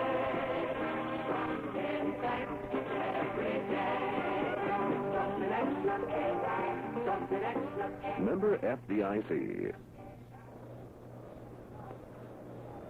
So the 25-yard field goal attempt by Dave Posey, no good, hitting the upright and bouncing off. And the Patriots' lead remains the same, 16 points, 23-7. The Oilers now taking over 1st and 10 at their own 20-yard line. We have 9 minutes, 43 seconds to go in the third quarter. Under our contractual arrangement with the Patriots for this broadcast, the announcers for this game have been selected by station WBZ, subject to the approval of the Patriots football team. However, WBZ Radio retains the final right of selection of the announcers. The Oilers, 1st and 10 at their own 20. One lone setback, double tight ends, wide receivers to both sides. It is a pass to the left side to Burrow. It is incomplete. A wide receiver screen to Ken Burrow on the near side, right through his hands. That's the third ball he's dropped today. He's having a tough day feeling that ball. Patriots in the last 2 drives now have come up without a score, Gil, and that's just giving Houston that little breath that they need. The last 2 times they've driven down into Houston territory, tried 2 field goal attempts, and came up short. So 23-7, and Houston's still trying to get back in. Renfro wide to the right. Back to throw Pastorini. Sets it up. Flares it out to the right to Campbell at the 20. Campbell at the 25. Hit and knocked down at about the 34-yard line. Ray Hamilton pursuing. In on the tackle with Zabel for the Patriots. And Rod Schultz. But it's the first down for the Oilers on the screen pass to Earl Campbell. The Patriots scored on their first 5 possessions with 3 field goals and 2 touchdowns. Their last 2 trips down the field have ended up on missed field goals. The Oilers 1st and 10. Ball at their own 34. Mike Renfro, son of Ray Renfro, who played for the Cleveland Browns a long time ago, is wide to the right. Burrow wide to the left. 2 tight ends, 1 setback. And that's Campbell. Campbell gets the call. Hits the right side and is stopped as he gets to the 35-yard line and a gain of a yard. Patriots just clogging the alleys for Campbell beautifully. Richard Bishop was there with Raymond Hamilton for the Patriots. It's going to be 2nd down. And 9 yards to go for Houston at their own 35. Tony McGee in, Mel Lunsford out of the defensive line. Choate and Zabel, the outside linebackers. Nelson and Hunt, the inside linebackers. Kahn remains at strong safety. Now the Patriots put 11 men on the line of scrimmage on 2nd down and 8 at the 35-yard line. And now they drop off some people. Pastorini after checking off. He goes back to throw. Sets it up. Fires near side. And it is caught by Castor at the 40, out to the 43, and then stopped by Rod Schultz of the Patriots, along with Sam Hunt, both wrapping up Richard Castor. It's a gain, however, to the 42-yard line or thereabouts. Betting on the placement of the ball, they'll be shy of a 1st down still. 3rd down and about 2 for Houston at the 42-yard line. Well, the Patriot defense got the job done when they faked that blitz. They forced Pastorini and the Oilers to check off to a blitz pattern, and then they jump back into their normal position. Castor, coming out from the left tight end slot, just came on a quick look out. Pastorini got it to him. He was wide open when he caught it, but the good pursuit of the Patriots prevented him from getting a first down. Double tight ends for Houston. Castor on the right wing. It is third down and a long yard for the Oilers at their own 42. They give us to Campbell to the right side. He breaks it for a first down and hurdles out to midfield before Sam Hunt drags him down. But Campbell hit that right side in a hurry and got it out close to midfield, and they spot it down at the 50-yard line for first down for the Houston Oilers, and they keep their drive alive with 7:03 to go here in the third quarter. Notice one thing in this game, Gino. Very few penalties have been called. You're right. I haven't seen that flag thrown too many times. One penalty was called. No, we had two. Two offsides. One was declined. Both defensive offsides, which is somewhat rare. Oilers come out sending Barber wide to the left, Castor in the right slot. Wide to the right is Burrow.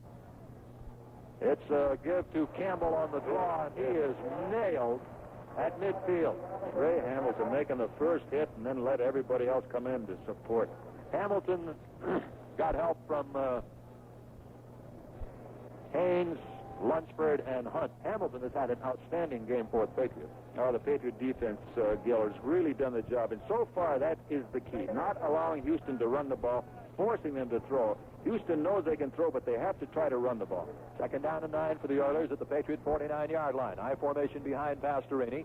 Pastorini, play action fake, back to throw, lets it go long and deep, and overthrown. Intended for either Castor or Barber. They were both in the vicinity, but a hard rush that time by the Patriots, and they hit Pastorini just as he got the ball away, and certainly changed the trajectory of the pass. Third down and 9 for the Oilers at the Patriot 49-yard line. 5:55 left to play in the third quarter. The Patriots lead 23-7. Next Sunday, we're at Shea Stadium in New York to meet the New York Jets. 12:45 airtime on the Patriots Football Network. Wide left is 00, Ken Burrow. Left slot is Renfro. Wide to the right, Castor. Carpenter the lone setback. Barber tight to the right, in motion to the right goes Renfro. Pastorini drops straight back to throw. Sets it up. Here's the rush. It's the screen. It is complete to Carpenter at the 45. Hit at the 50 and stopped at the 49. Outstanding defense. And again, it was Ray Hamilton. Super pursuit by Hamilton as he was right there waiting for the screen to develop. Again, Hamilton, a big play, and he has had a big game for the Patriots. Fourth down, the Oilers are forced to punt. Big hand for the defense, and they deserve it. Cliff Parsley back into the ballgame for Houston to punt. He has kicked twice so far today. His first punt was very poor. Second punt he hit pretty good. That's the one that Morgan fumbled and led to the Houston touchdown. Deep for the Patriots, Haynes at the 15. And Cliff Parsley stands at his 35 to kick it away for the Oilers. Good snap, right on the money, and whistles blow. The Oilers were going to be called for delay of the game. Delay of the game on Houston. They used up their allotted 30 seconds, and so the ball will go back to the Houston 46-yard line. And that means Haynes will step up to about the 20-yard line or so to await Parsley's punt. Parsley now stands at his 31-yard line. And Lawrence of Oregano waiting the punt. Oh, don't garnish things too much. Parsley waiting, arms swinging. They're taking a long time to get the ball back. Now they do. It's on the money to Parsley, and he runs out a beautiful, high, booming punt. Fair catch signal for by Haynes. It hits at the 5 and goes into the end zone. Automatic touchback. Flags are down. Flags are down. And let's see what the penalty is. Not at the line of scrimmage either. It was downfield. And the Patriots seem to be disagreeing with the call of the official. Let's see what the penalty is. Talking things over with Tim Fox. And we've had no indication yet. Well, the Oiler offense is back out on the field. Well, if it's a personal foul penalty or something, it would give the Oilers a first down. Apparently that's what it's going to be. The flag is down about the 36-yard line as we await the word from the officials on what the penalty is. Only other score change that we have, Gil, at this point, Minnesota, after spotting Chicago 7 points, has gone out on top of them 14-7 in the second period. Now they're coming over to explain the penalty to Chuck Fairbanks as he wants to find out what's going on. Patriots defensive team Well, part of the defensive team, part of the kick return team. Illegal cut. Number 45 on the defense. First down. An illegal cut against the Patriots. First down, Houston. So the Oilers retain possession of the ball. First and 10 at the Patriot 49-yard line. He said 45. He must have meant 48, Timmy Fox, I believe. All right, the Oilers. Now the Patriots take a timeout. The Patriots have called a timeout. All right, let's take a timeout with a score. The Patriots 23, the Oilers 7. Just as there's lots of excitement in New England Patriots football, there's excitement in a Regency scanner. You see, more people are listening to the real drama of police, fire, emergency calls, and more on a Regency Action Radio. You'll hear the news while it's happening and from where it's happening. These busy little monitor radio scanners constantly search for an active signal automatically. Stop to hear a message being transmitted, then search for a reply or another message.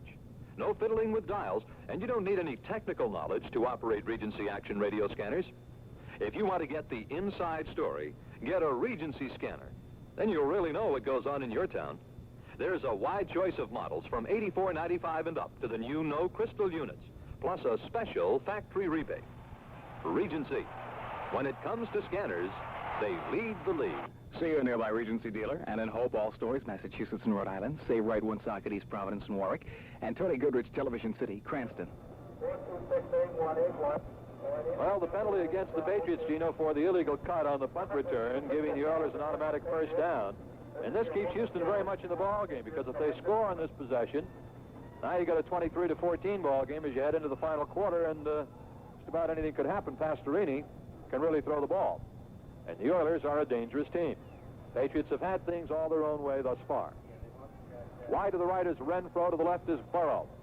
Double tight ends for Houston, Carpenter the lone setback. First and 10 at the Patriot 49. Pastorini barking signals. The give is to no one. It is the end around to Castor. Turning it wide to the right at the 47, and he's brought down Steve Zabel. Zabel stayed his ground. Stayed at home, waited, made the tackle on Castor along with Steve Nelson.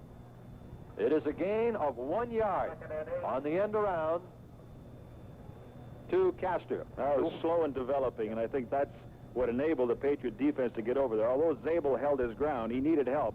Steve Nelson, lined up over the middle, was able to get over there. But the good pursuit and the slow developing reverse made it unsuccessful. Second down and 9 for Houston at the Patriot 49. Pastorini, the quick pitch to Carpenter, turning wide to the left. He looks to throw the ball. He doesn't. Instead, he carries down to the 45 and is ripped out of bounds.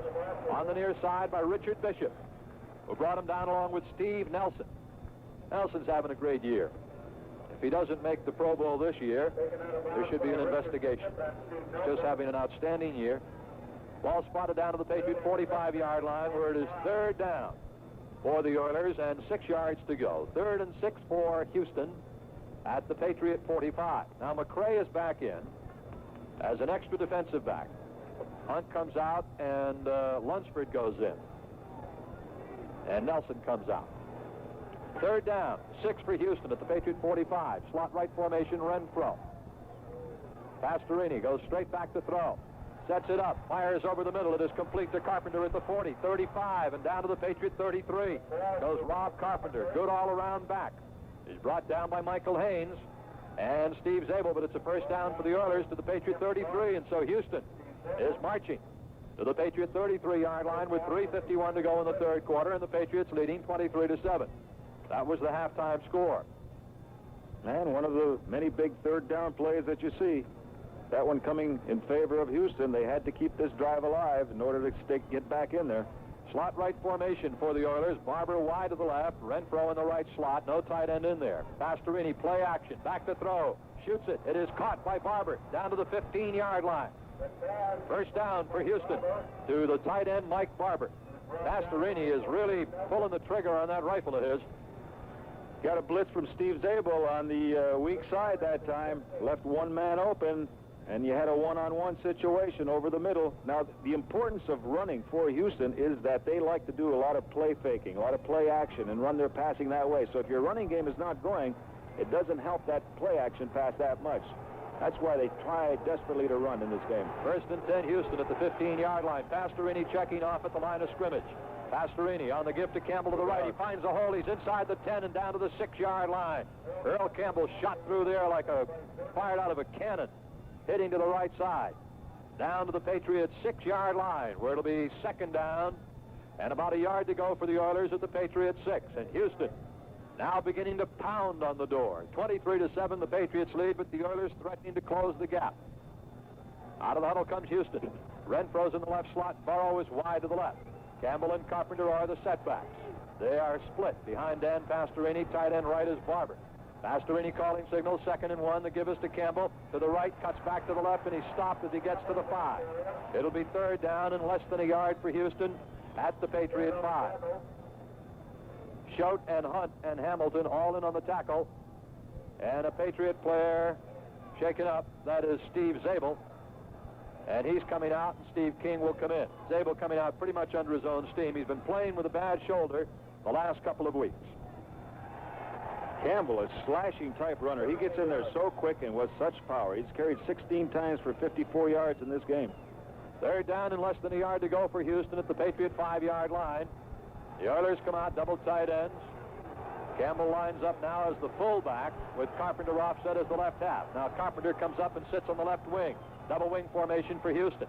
Now in motion to the left side goes Burrow. The give is to Campbell, first down. Smacking off the right side and down to about the Patriot 2 or 3 yard line. First down and touchdown to go for the Oilers inside the Patriot 5. The ball is marked at the 2. And so that penalty looms larger and larger. An illegal cut on a punt that had gone into the Patriot end zone gave the Oilers an automatic first down when they had to punt away from midfield. They retained possession of the ball, and now they're down, first down and touchdown to go at the Patriot 2. Campbell and Carpenter in the backfield. In motion to the right, now sitting on the right wing is Casper. Pastorini on a give to Campbell to the right. Driving and stopped as he gets to the 1. Hamilton there. Claiborne there for the Patriots, along with Mel Lunsford. It'll be second down for Houston at the Patriot 1-yard line. Second down and a yard to go for the Houston Oilers at the Patriot 1.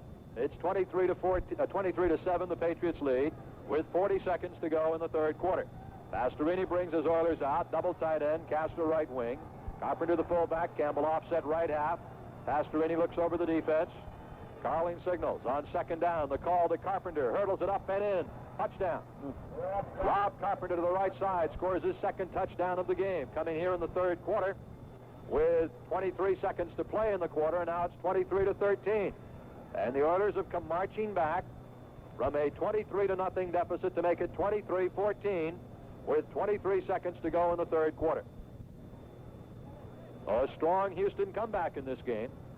The Patriots offense, last 2 times down the field, they've tried field goals and missed on both of them. Tony Fritsch will attempt the point after touchdown. The holder is Pastorini. Snap ball down. The kick is up, and it is good. And the teams come back upfield with a score. The Patriots 23, the Oilers 14. Let's take a timeout. Your Chrysler Plymouth dealer announces Car Wars, a battle with the competition that's going to make you the winner by zapping the competition with year-end values on the greatest lineup of cars we've ever offered. Like the new Chrysler LeBaron, the car that adds a little life to your style with every model.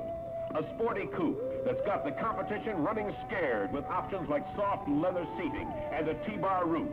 LeBaron sedan, where prestige rests on great value, not a $12,000 price tag. And the new size Town and Country wagon, the comfort of a Chrysler, the work habits of a wagon. Yes, in the battle for your car dollar at cleanup time, nobody's got a lineup of winners like your Chrysler Plymouth dealer, who'll make you a winner too during Car Wars.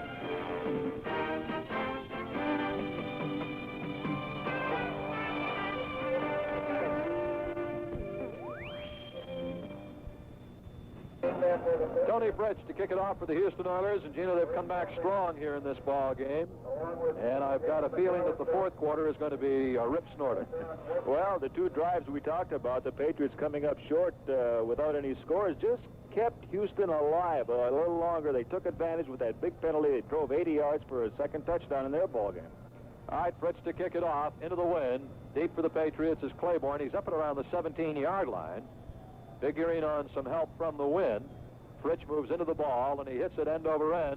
Claiborne will field it at the 15. He drops it. He picks it up back at the 10. Now he's heading upfield at the 15, heading left at the 20, and slips across to about the 25 or 26-yard line, where the Patriots offense will go to work. 1st and 10 at their own 26.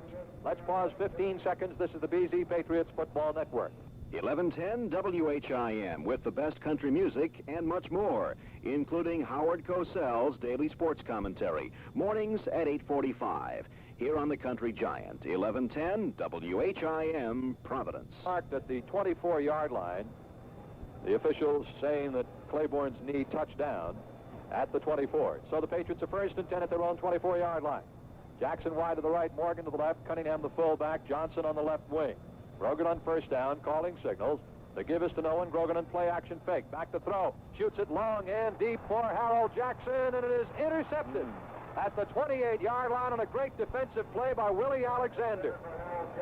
Cutting right in front of Jackson and making the interceptions. The Patriots tried to go deep to Jackson on the bomb, and the Oilers get the interception at their own 28-yard line. Willie Alexander's 5th pass interception of the season. And now the Oilers have the ball with 4 seconds to go in the 3rd quarter. The Patriots lead by 23-14, but the Oilers with a definite opportunity and a momentum, Gino, in this game has swung toward the Oilers after that first half. Well, I got to agree with you. Houston has got themselves something going here offensively. They've been trying to run. They are just getting a little more out of their running game, and that has been helping their passing game. But now another turnover in the offense once again with the ability to develop better rhythm.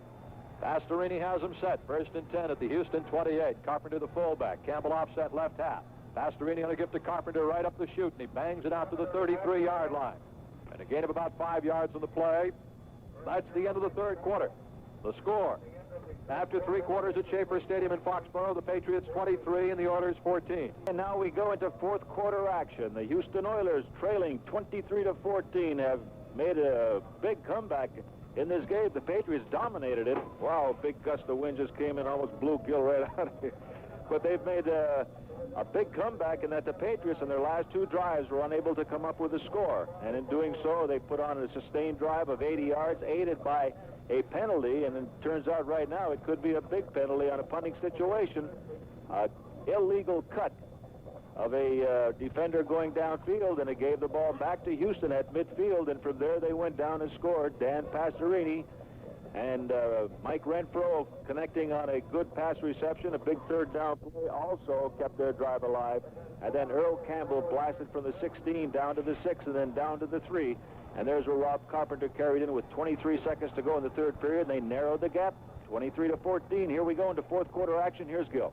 And the Oilers with a wind at their back. 2nd down and 5. Houston at their own 33. Slot left, Renfro, wide left, Burrow. The backs in a split. Pastorini on a give to Campbell to the right side. Flags are down. Campbell is ripped down at the line of scrimmage.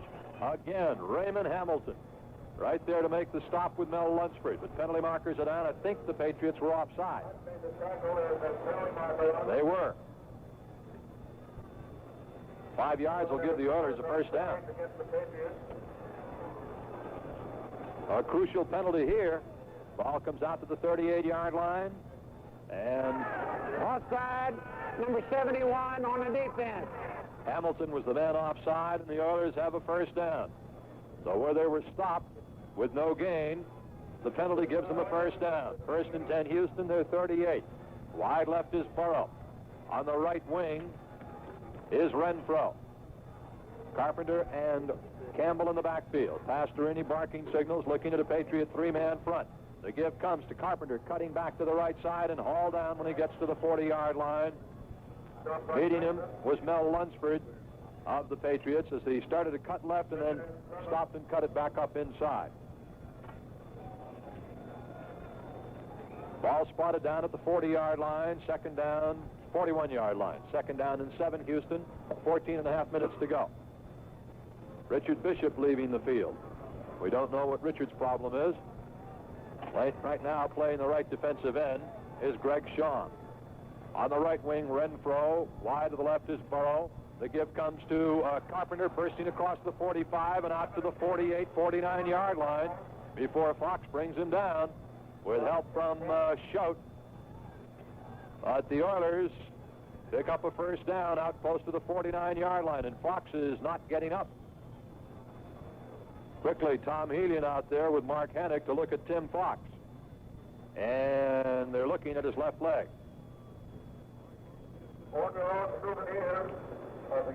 So Fox is shaken up on the play. We don't know what the situation is with Tim. Richard Bishop was holding his left hand up by his midsection, and they had it wrapped up. He possibly could have been cut or something like that. Other scores: Denver 10, Cleveland 7, third quarter, Philadelphia 10, and the Jets 9 in the third quarter, Miami 25, Buffalo 17 in the third quarter. Second quarter scores: 3-3, the Giants and Redskins, 14-13, Detroit leading Tampa, 14-7, Minnesota leading Chicago, and Fox is coming out pretty much under his own steam, but definitely coming to the sidelines, limping a bit. Well, the Oilers are on the march. They're first down at midfield, trailing 23-14. The Oilers battling back. They're a tough football team.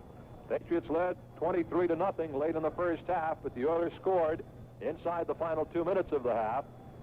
And since then, Houston's offense has been working very, very well. 13 minutes, 59 seconds to go here in the ball game with the Patriots on top by 9 points. And, you know, the way the Patriot offense has been sputtering the last couple of times, if the Oilers score again, I think this thing is going to go down to the wire. Well, they put the pressure on the defense in not coming up with the scores and not getting the kind of drives they ordinarily were getting early in the game. And Houston recognizes this, so they're trying to take advantage of that. But the thing that I like about the Houston team and what they're doing is they have not abandoned the running game. Of course, when you have a running back like Earl Campbell, they've kept the proper balance, running and throwing. A lot of teams will abandon it, they'll panic and go right to the throwing game, and that's what the Patriots are hoping they would do. First and 10, Houston at midfield. Pastorini on a give to no one. Play action, back to throw. He's going to be hit and sacked back at the 43-yard line. Sham and Schultz in on the sack of Dan Pastorini. That's the first sack of the game for either team. Richard Bishop left the field with a cut finger that was injured in the first half, an open cut. Steve Zabel injured his right knee, and he will not return this afternoon. So Zabel injuring his right knee just a few moments ago, and he will not be back in this ball game. Replacing him right now is Steve King. Well, we had a blitz that time from Rod Schott, and after Pastorini faked to Foley, he was supposed to pick up the blitzing man. He couldn't. That's why we saw the sack. All right, second down and 16. Pastorini back to throw. Here's the rush again. He fires to the right side, complete to Barber at the 40, 45, and down to the 48, 49-yard line. Back to the original line of scrimmage was Mike Barber, cut down by Nelson and Claiborne and Hamilton. They'll make it third down and 10 for the Houston Oilers out close to midfield. They spotted at the 49-yard line, third and 11. Third down and 11 for Houston at their own 49, and now Fox is back in, along with Lunsford. Coming out, Sham and McCray. Patriots on defense, third and 11 for Houston at their own 49. Burrow wide to the right, Renfro to the left. Tight end, Barber to the left side. Pastorini on third and 11. Big play. Back to throw goes Pastorini. Sets it up, lets it go long and deep, complete. Left sideline to Renfro, first down. To the Patriot 35-yard line. Well, he ran the pattern in between the up man, which is Rod Schott, who flares out into the short flat. Michael Haynes covering the deep. Renfro just cut in between them. Pastorini, under some pressure, was still able to get that pass off, lobbed it over Schott's head and in front of Michael Haynes. A fine reception, well executed. Ray Hamilton trying desperately to get in that time. It appeared from here like he was really being held. So it's a first down for the Houston Oilers at the Patriot 37. The Oilers are a tough bunch. Renfro on the right wing. Burrow wide to the left, and an official timeout is taken to get a new football. The official passed it over to one of the other ones on the side judge. It's a terrible pass. All right, the Oilers out. Carpenter, the fullback, offset left half is Campbell. Tight end right is Barber, on the right wing is Renfro. Pastorini, play action, back to throw. Fires to the right side, left side incomplete to Campbell. Hard rush that time, the blitz by Schott, and the rush by Lunsford. It'll be second down and 10 yards to go for Houston. Tim Fox is okay and back in the ball game. Zabel is out, injured right knee, and he will not be back this afternoon. Now they're coming up with the right defensive calls, Gil. They're blitzing the right linebacker in these situations. because he's looking to go to the same side that the blitz is coming from. The back who's getting the fake cannot pick up Schott, and he was trying to hit Campbell out on that short flat. Again, it is Burrow to the left side and Renfro on the right wing. Pastorini, quick pitch to Carpenter, turning wide to the left, and he is ridden down as he gets to about the 31-yard line. Shaw there to make the tackle for the Patriots. Along with Haynes, and Carpenter is shaken up on the play, and the Oilers come out to check him over. With a score, the Patriots 23, the Oilers 14. Let's take a timeout.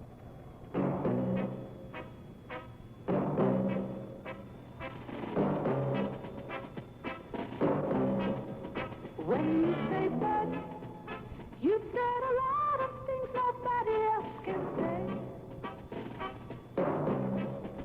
When you say but, you've gone as far as you can go to get the very best. When you say but, you've said the word that means you like to do it all. When you say but, you say you care enough to only want the king of beers. There is no other one. There's only something left. Because the king of beers is beating all the rest. When you say Budweiser, you said it all. Anheuser-Busch, St. Louis. Rob Carpenter has left the field. And the Oilers, Gino, are a better offensive club with Carpenter in there at fullback. He can do a lot of things. And he scored the 2 touchdowns for them. Hard running, good running instincts. And he gives Campbell a nice balance.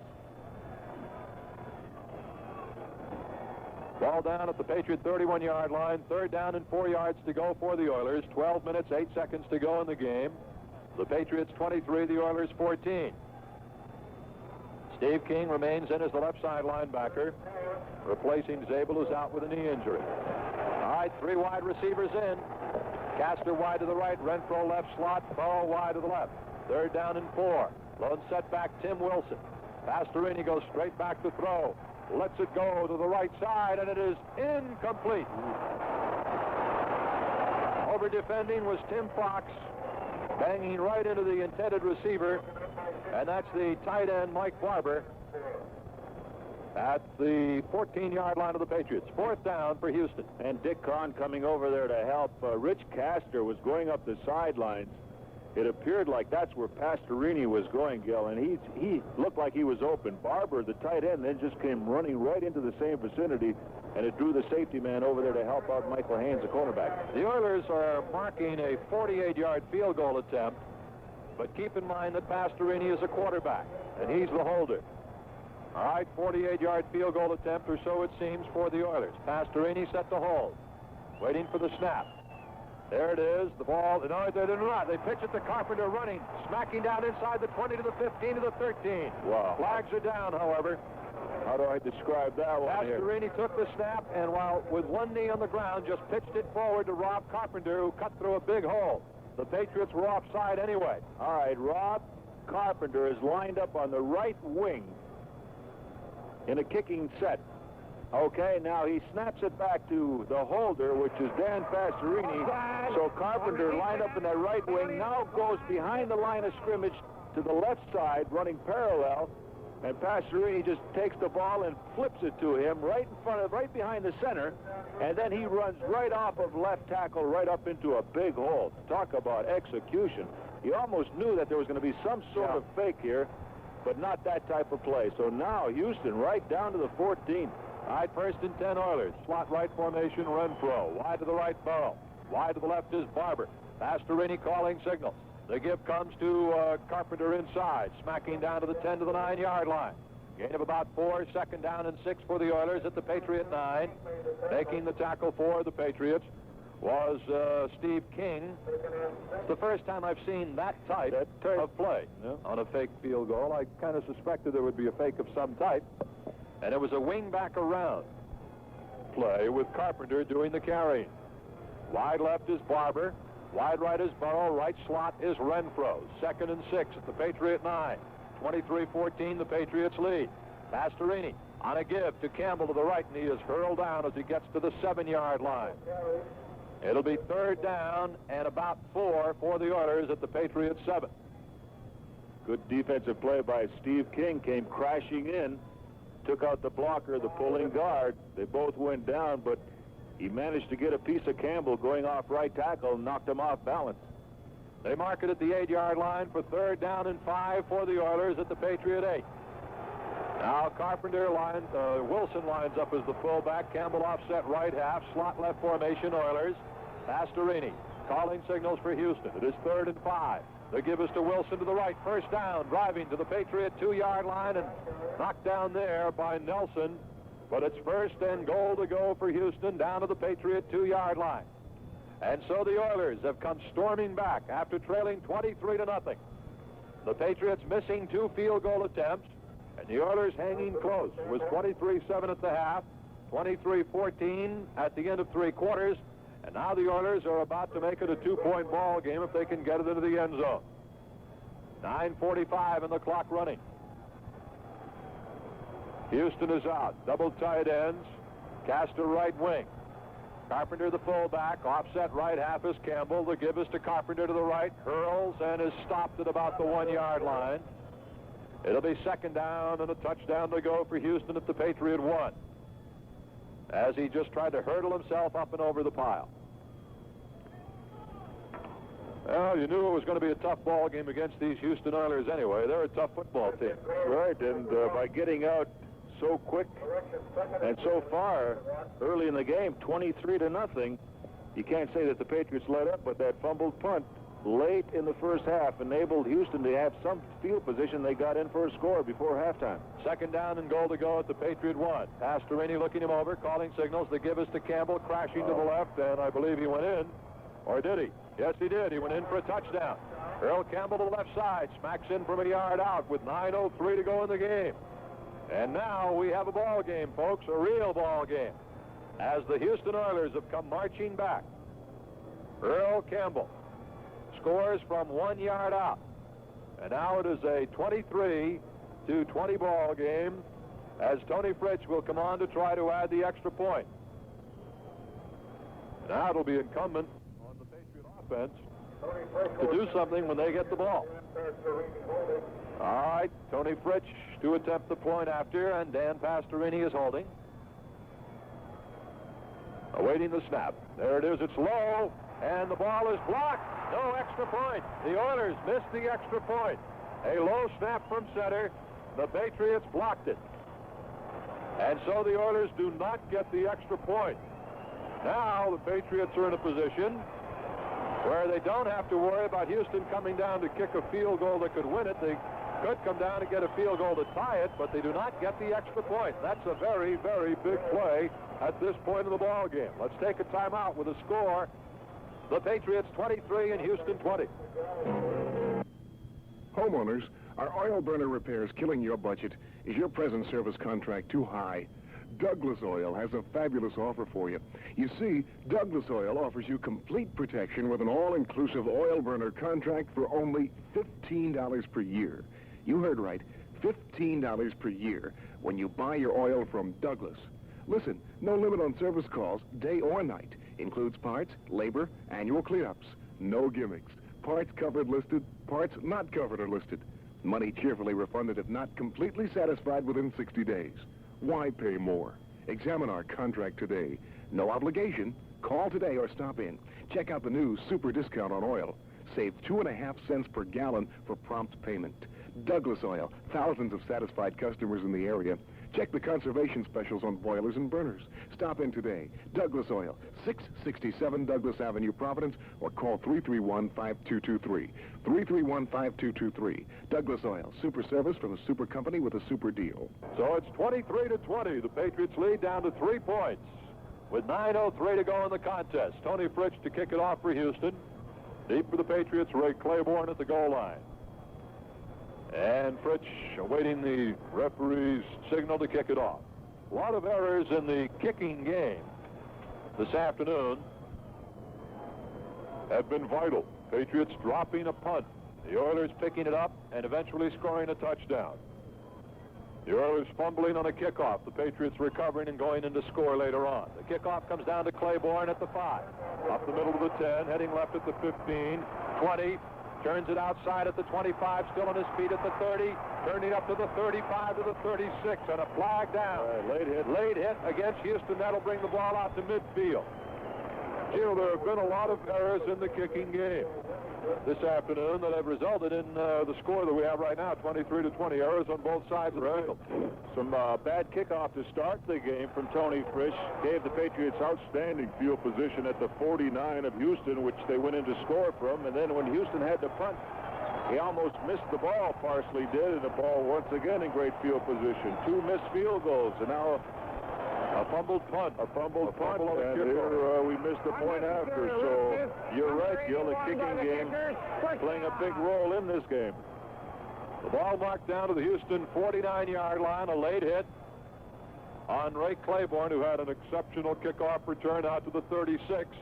And now the Patriots are in good field position, 1st and 10 at the Houston 49.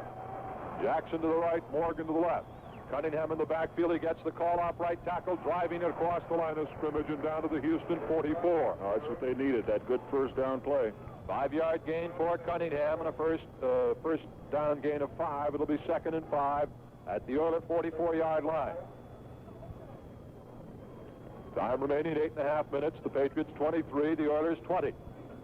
In Buffalo, it is 25-17. Miami leading the Buffalo Bills. Numbing cold here this afternoon at Schaefer. Patriots out, Jackson left, Morgan right. Ivory in the backfield now. He gets the call, heading to the left, turns the corner on his feet down to the Houston 41 and wrapped up. As he gets to the 41-yard line, the tackle made by linebacker Ted Washington of the Oilers at about the 41-yard line, so it'll be 3rd and about a yard to go for the Patriots down around the Houston 41-yard line. Now they're going to bring in the 2 tight end offense. 3rd down and a yard to go for the Patriots at the Oiler 40-yard line. Patriots break the huddle. They've only got 10 seconds to run the play off, so they hustle up to the line of scrimmage. It is 3rd down and a yard to go at the Houston 40. Brogan on a give to Ivory to the right, trying to turn the corner. He cannot do it. He's brought down at the 41-yard line. Big defensive play. Steve Kiner and James Young making the stop for the Oilers. So it is 4th down and a yard to go at the Houston 41. Patriots leading 23-20, a crucial point of the ball game. All right, they're faced with a decision now whether to try for this 1st down and control that ball or else punt it, and it appears like they're going to try for it. The Patriots have not punted yet in this game. They have given the ball up twice on missed field goals and once on a pass interception. 3rd down, 4th down, and about 2 for the Patriots at the Houston 42. The Oilers mounted up. Brogan, bootlegging left. Looking to throw. He's got Francis open. He looks. He fires for Russ Francis. Incomplete. Threw it too late. Yes, he did. He had Francis open much earlier. He waited too long to unload the ball. He had Francis wide open at about the 20-yard line. By the time Steve looked up and threw the ball, Francis was down around the 10. And covering very nicely for Houston was Greg Stemrick. And so the Oilers take over in excellent field position, 1st and 10 at their own 41-yard line. It looked like Steve had a little problem in cross-stepping in order to wind up and throw right-handed. He's running left, rolling out left. And you have to turn in order to set and throw that ball, and in doing so, he took up some valuable time. Francis was wide open if he could have gotten the ball to him quickly. And then the support came over and knocked it down as he lobbed the ball as well. He could not put up anything on it. Gino, you said late in the first half that you expected a rock'em second half of play, and that's exactly what we've had here this afternoon. The Oilers have come back strong, much to their credit. The Patriot offense, after scoring the first 5 times they had the ball, has sputtered here in the second half with the whole thing in no small part due to the fine defense set up by the Oilers. The Oilers have taken the running game away from the Patriots here in the second half. That they have done. The Patriots, of course, had 2 good drives, and they couldn't come up with any scores. At that time, you were sure of the importance of it because they had a commanding lead, 23-7. But you could almost sense that it was just keeping Houston close enough. They have this high-powered offense. They have been a second-half team. Their most productive scoring quarter has been the last quarter, in which they've scored 60 points. So they're the type of team throughout this season who has come back in the second half and have made close games out of games that seem to be out of reach. And so now it's up to the Patriot defense with 6:42 to go, and the Patriots leading by 3 points. Slot right formation, Renfro. Wide to the right, Burrow. Wide to the left is Barber. I formation behind Pastorini, first down. Play action fake. Back to throw, pump fakes. He shoots it long and deep. His man is open, Renfro, and it is incomplete. Fox was in behind him. Renfro leaping high in the air at about the 11-yard line. Just could not hold on. And it is second down as the Oilers went for the whole enchilada on that one. 2nd and 10, Houston. 2nd down and 10 yards to go for the Oilers. All right, he had Renfro in the right slot. Once again, the play action. Pastorini does it so well. It contains that rush just momentarily, allows him to get back. And the receivers are downfield. He was open. Timmy Fox was racing to get back there. Got there just in time as the ball hung. Same formation. Renfro right slot. Burrow wide to the right. Barber wide to the left. I formation. Carpenter and Campbell behind Pastorini. The give is to no one. Play action fake. Pastorini steps up. He looks. He fires, and it is incomplete. Intended for Campbell at midfield. Good defensive play by Steve Nelson. Cutting in front of Campbell and knocking the ball down with his right hand. 3rd and 10 for the Oilers at their own 41. Oilers have been productive on 3rd down plays. They have hit 5 out of 10 for 50%. And anything over 35% on 3rd down plays is considered good. So the Oilers have been dangerous on 3rd down here this afternoon, and here they're faced with a 3rd and 10 at their own 41. 6:27 to play. 23-20, the Patriots lead. Burrows wide to the right. Renfro. Wide to the left. Tight end right. Barber. Offset left half Campbell. Pastorini on 3rd down. He is straight back to pass. Here's the rush. He fires right side, complete to Barber. First down to the Patriot 45. The tight end, Mike Barber. Brought down by Nelson and Claiborne, but Pastorini hitting Barber right on the money at the Patriot 45, and so the Oilers have a first down. Boy, talk about a big 3rd down play. Well, they have been very dangerous on 3rd down throughout the game. Now McGee is out, and Greg Boyd comes in for the Patriots to play the left defensive end. Burrow goes wide left. Renfro goes into the left slot. Carpenter the fullback and Campbell the tailback in an I formation. Barber is tight to the right side. Pastorini checks over the Patriot defense. They give us to no one in play action. Back to throw. Pastorini. He has hit a... But a beautiful throw by Pastorini as he put it right on the money, and now the Oilers are deep in Patriot territory. He had Renfro also in the same area. It was almost a busted pattern. Campbell coming out of the backfield pulled up short, about 5 to 8 yards beyond the line of scrimmage. He had him in view. Downfield he had Burrows and also Mike Renfro all up at the middle. And it was just a question of him picking out the receiver he wanted. He got the ball over. Burrow came up with the reception. So the receivers are getting open in that secondary of the Patriots. And Pastorini, when he has that time, once again, off the play action, he likes to do that. And that's why it's important for Houston to mount that running game. And once they can start running the ball, then they can continue to go with that play action, which they are doing now. All right, let's pause 15 seconds. This is the BZ Patriots Football Network. Listen for Patriots Report each Monday and Friday morning after the 7:30 news. Patriots Report with play-by-play highlights, the voices of the players, and commentary on the Patriots. 1110 WHIM Providence. All right, the ball is marked down at the Patriot 19-yard line where it is 1st and 10 to go for the Oilers. And they're in great shape to take the lead here. The Patriots led at one time 23-0.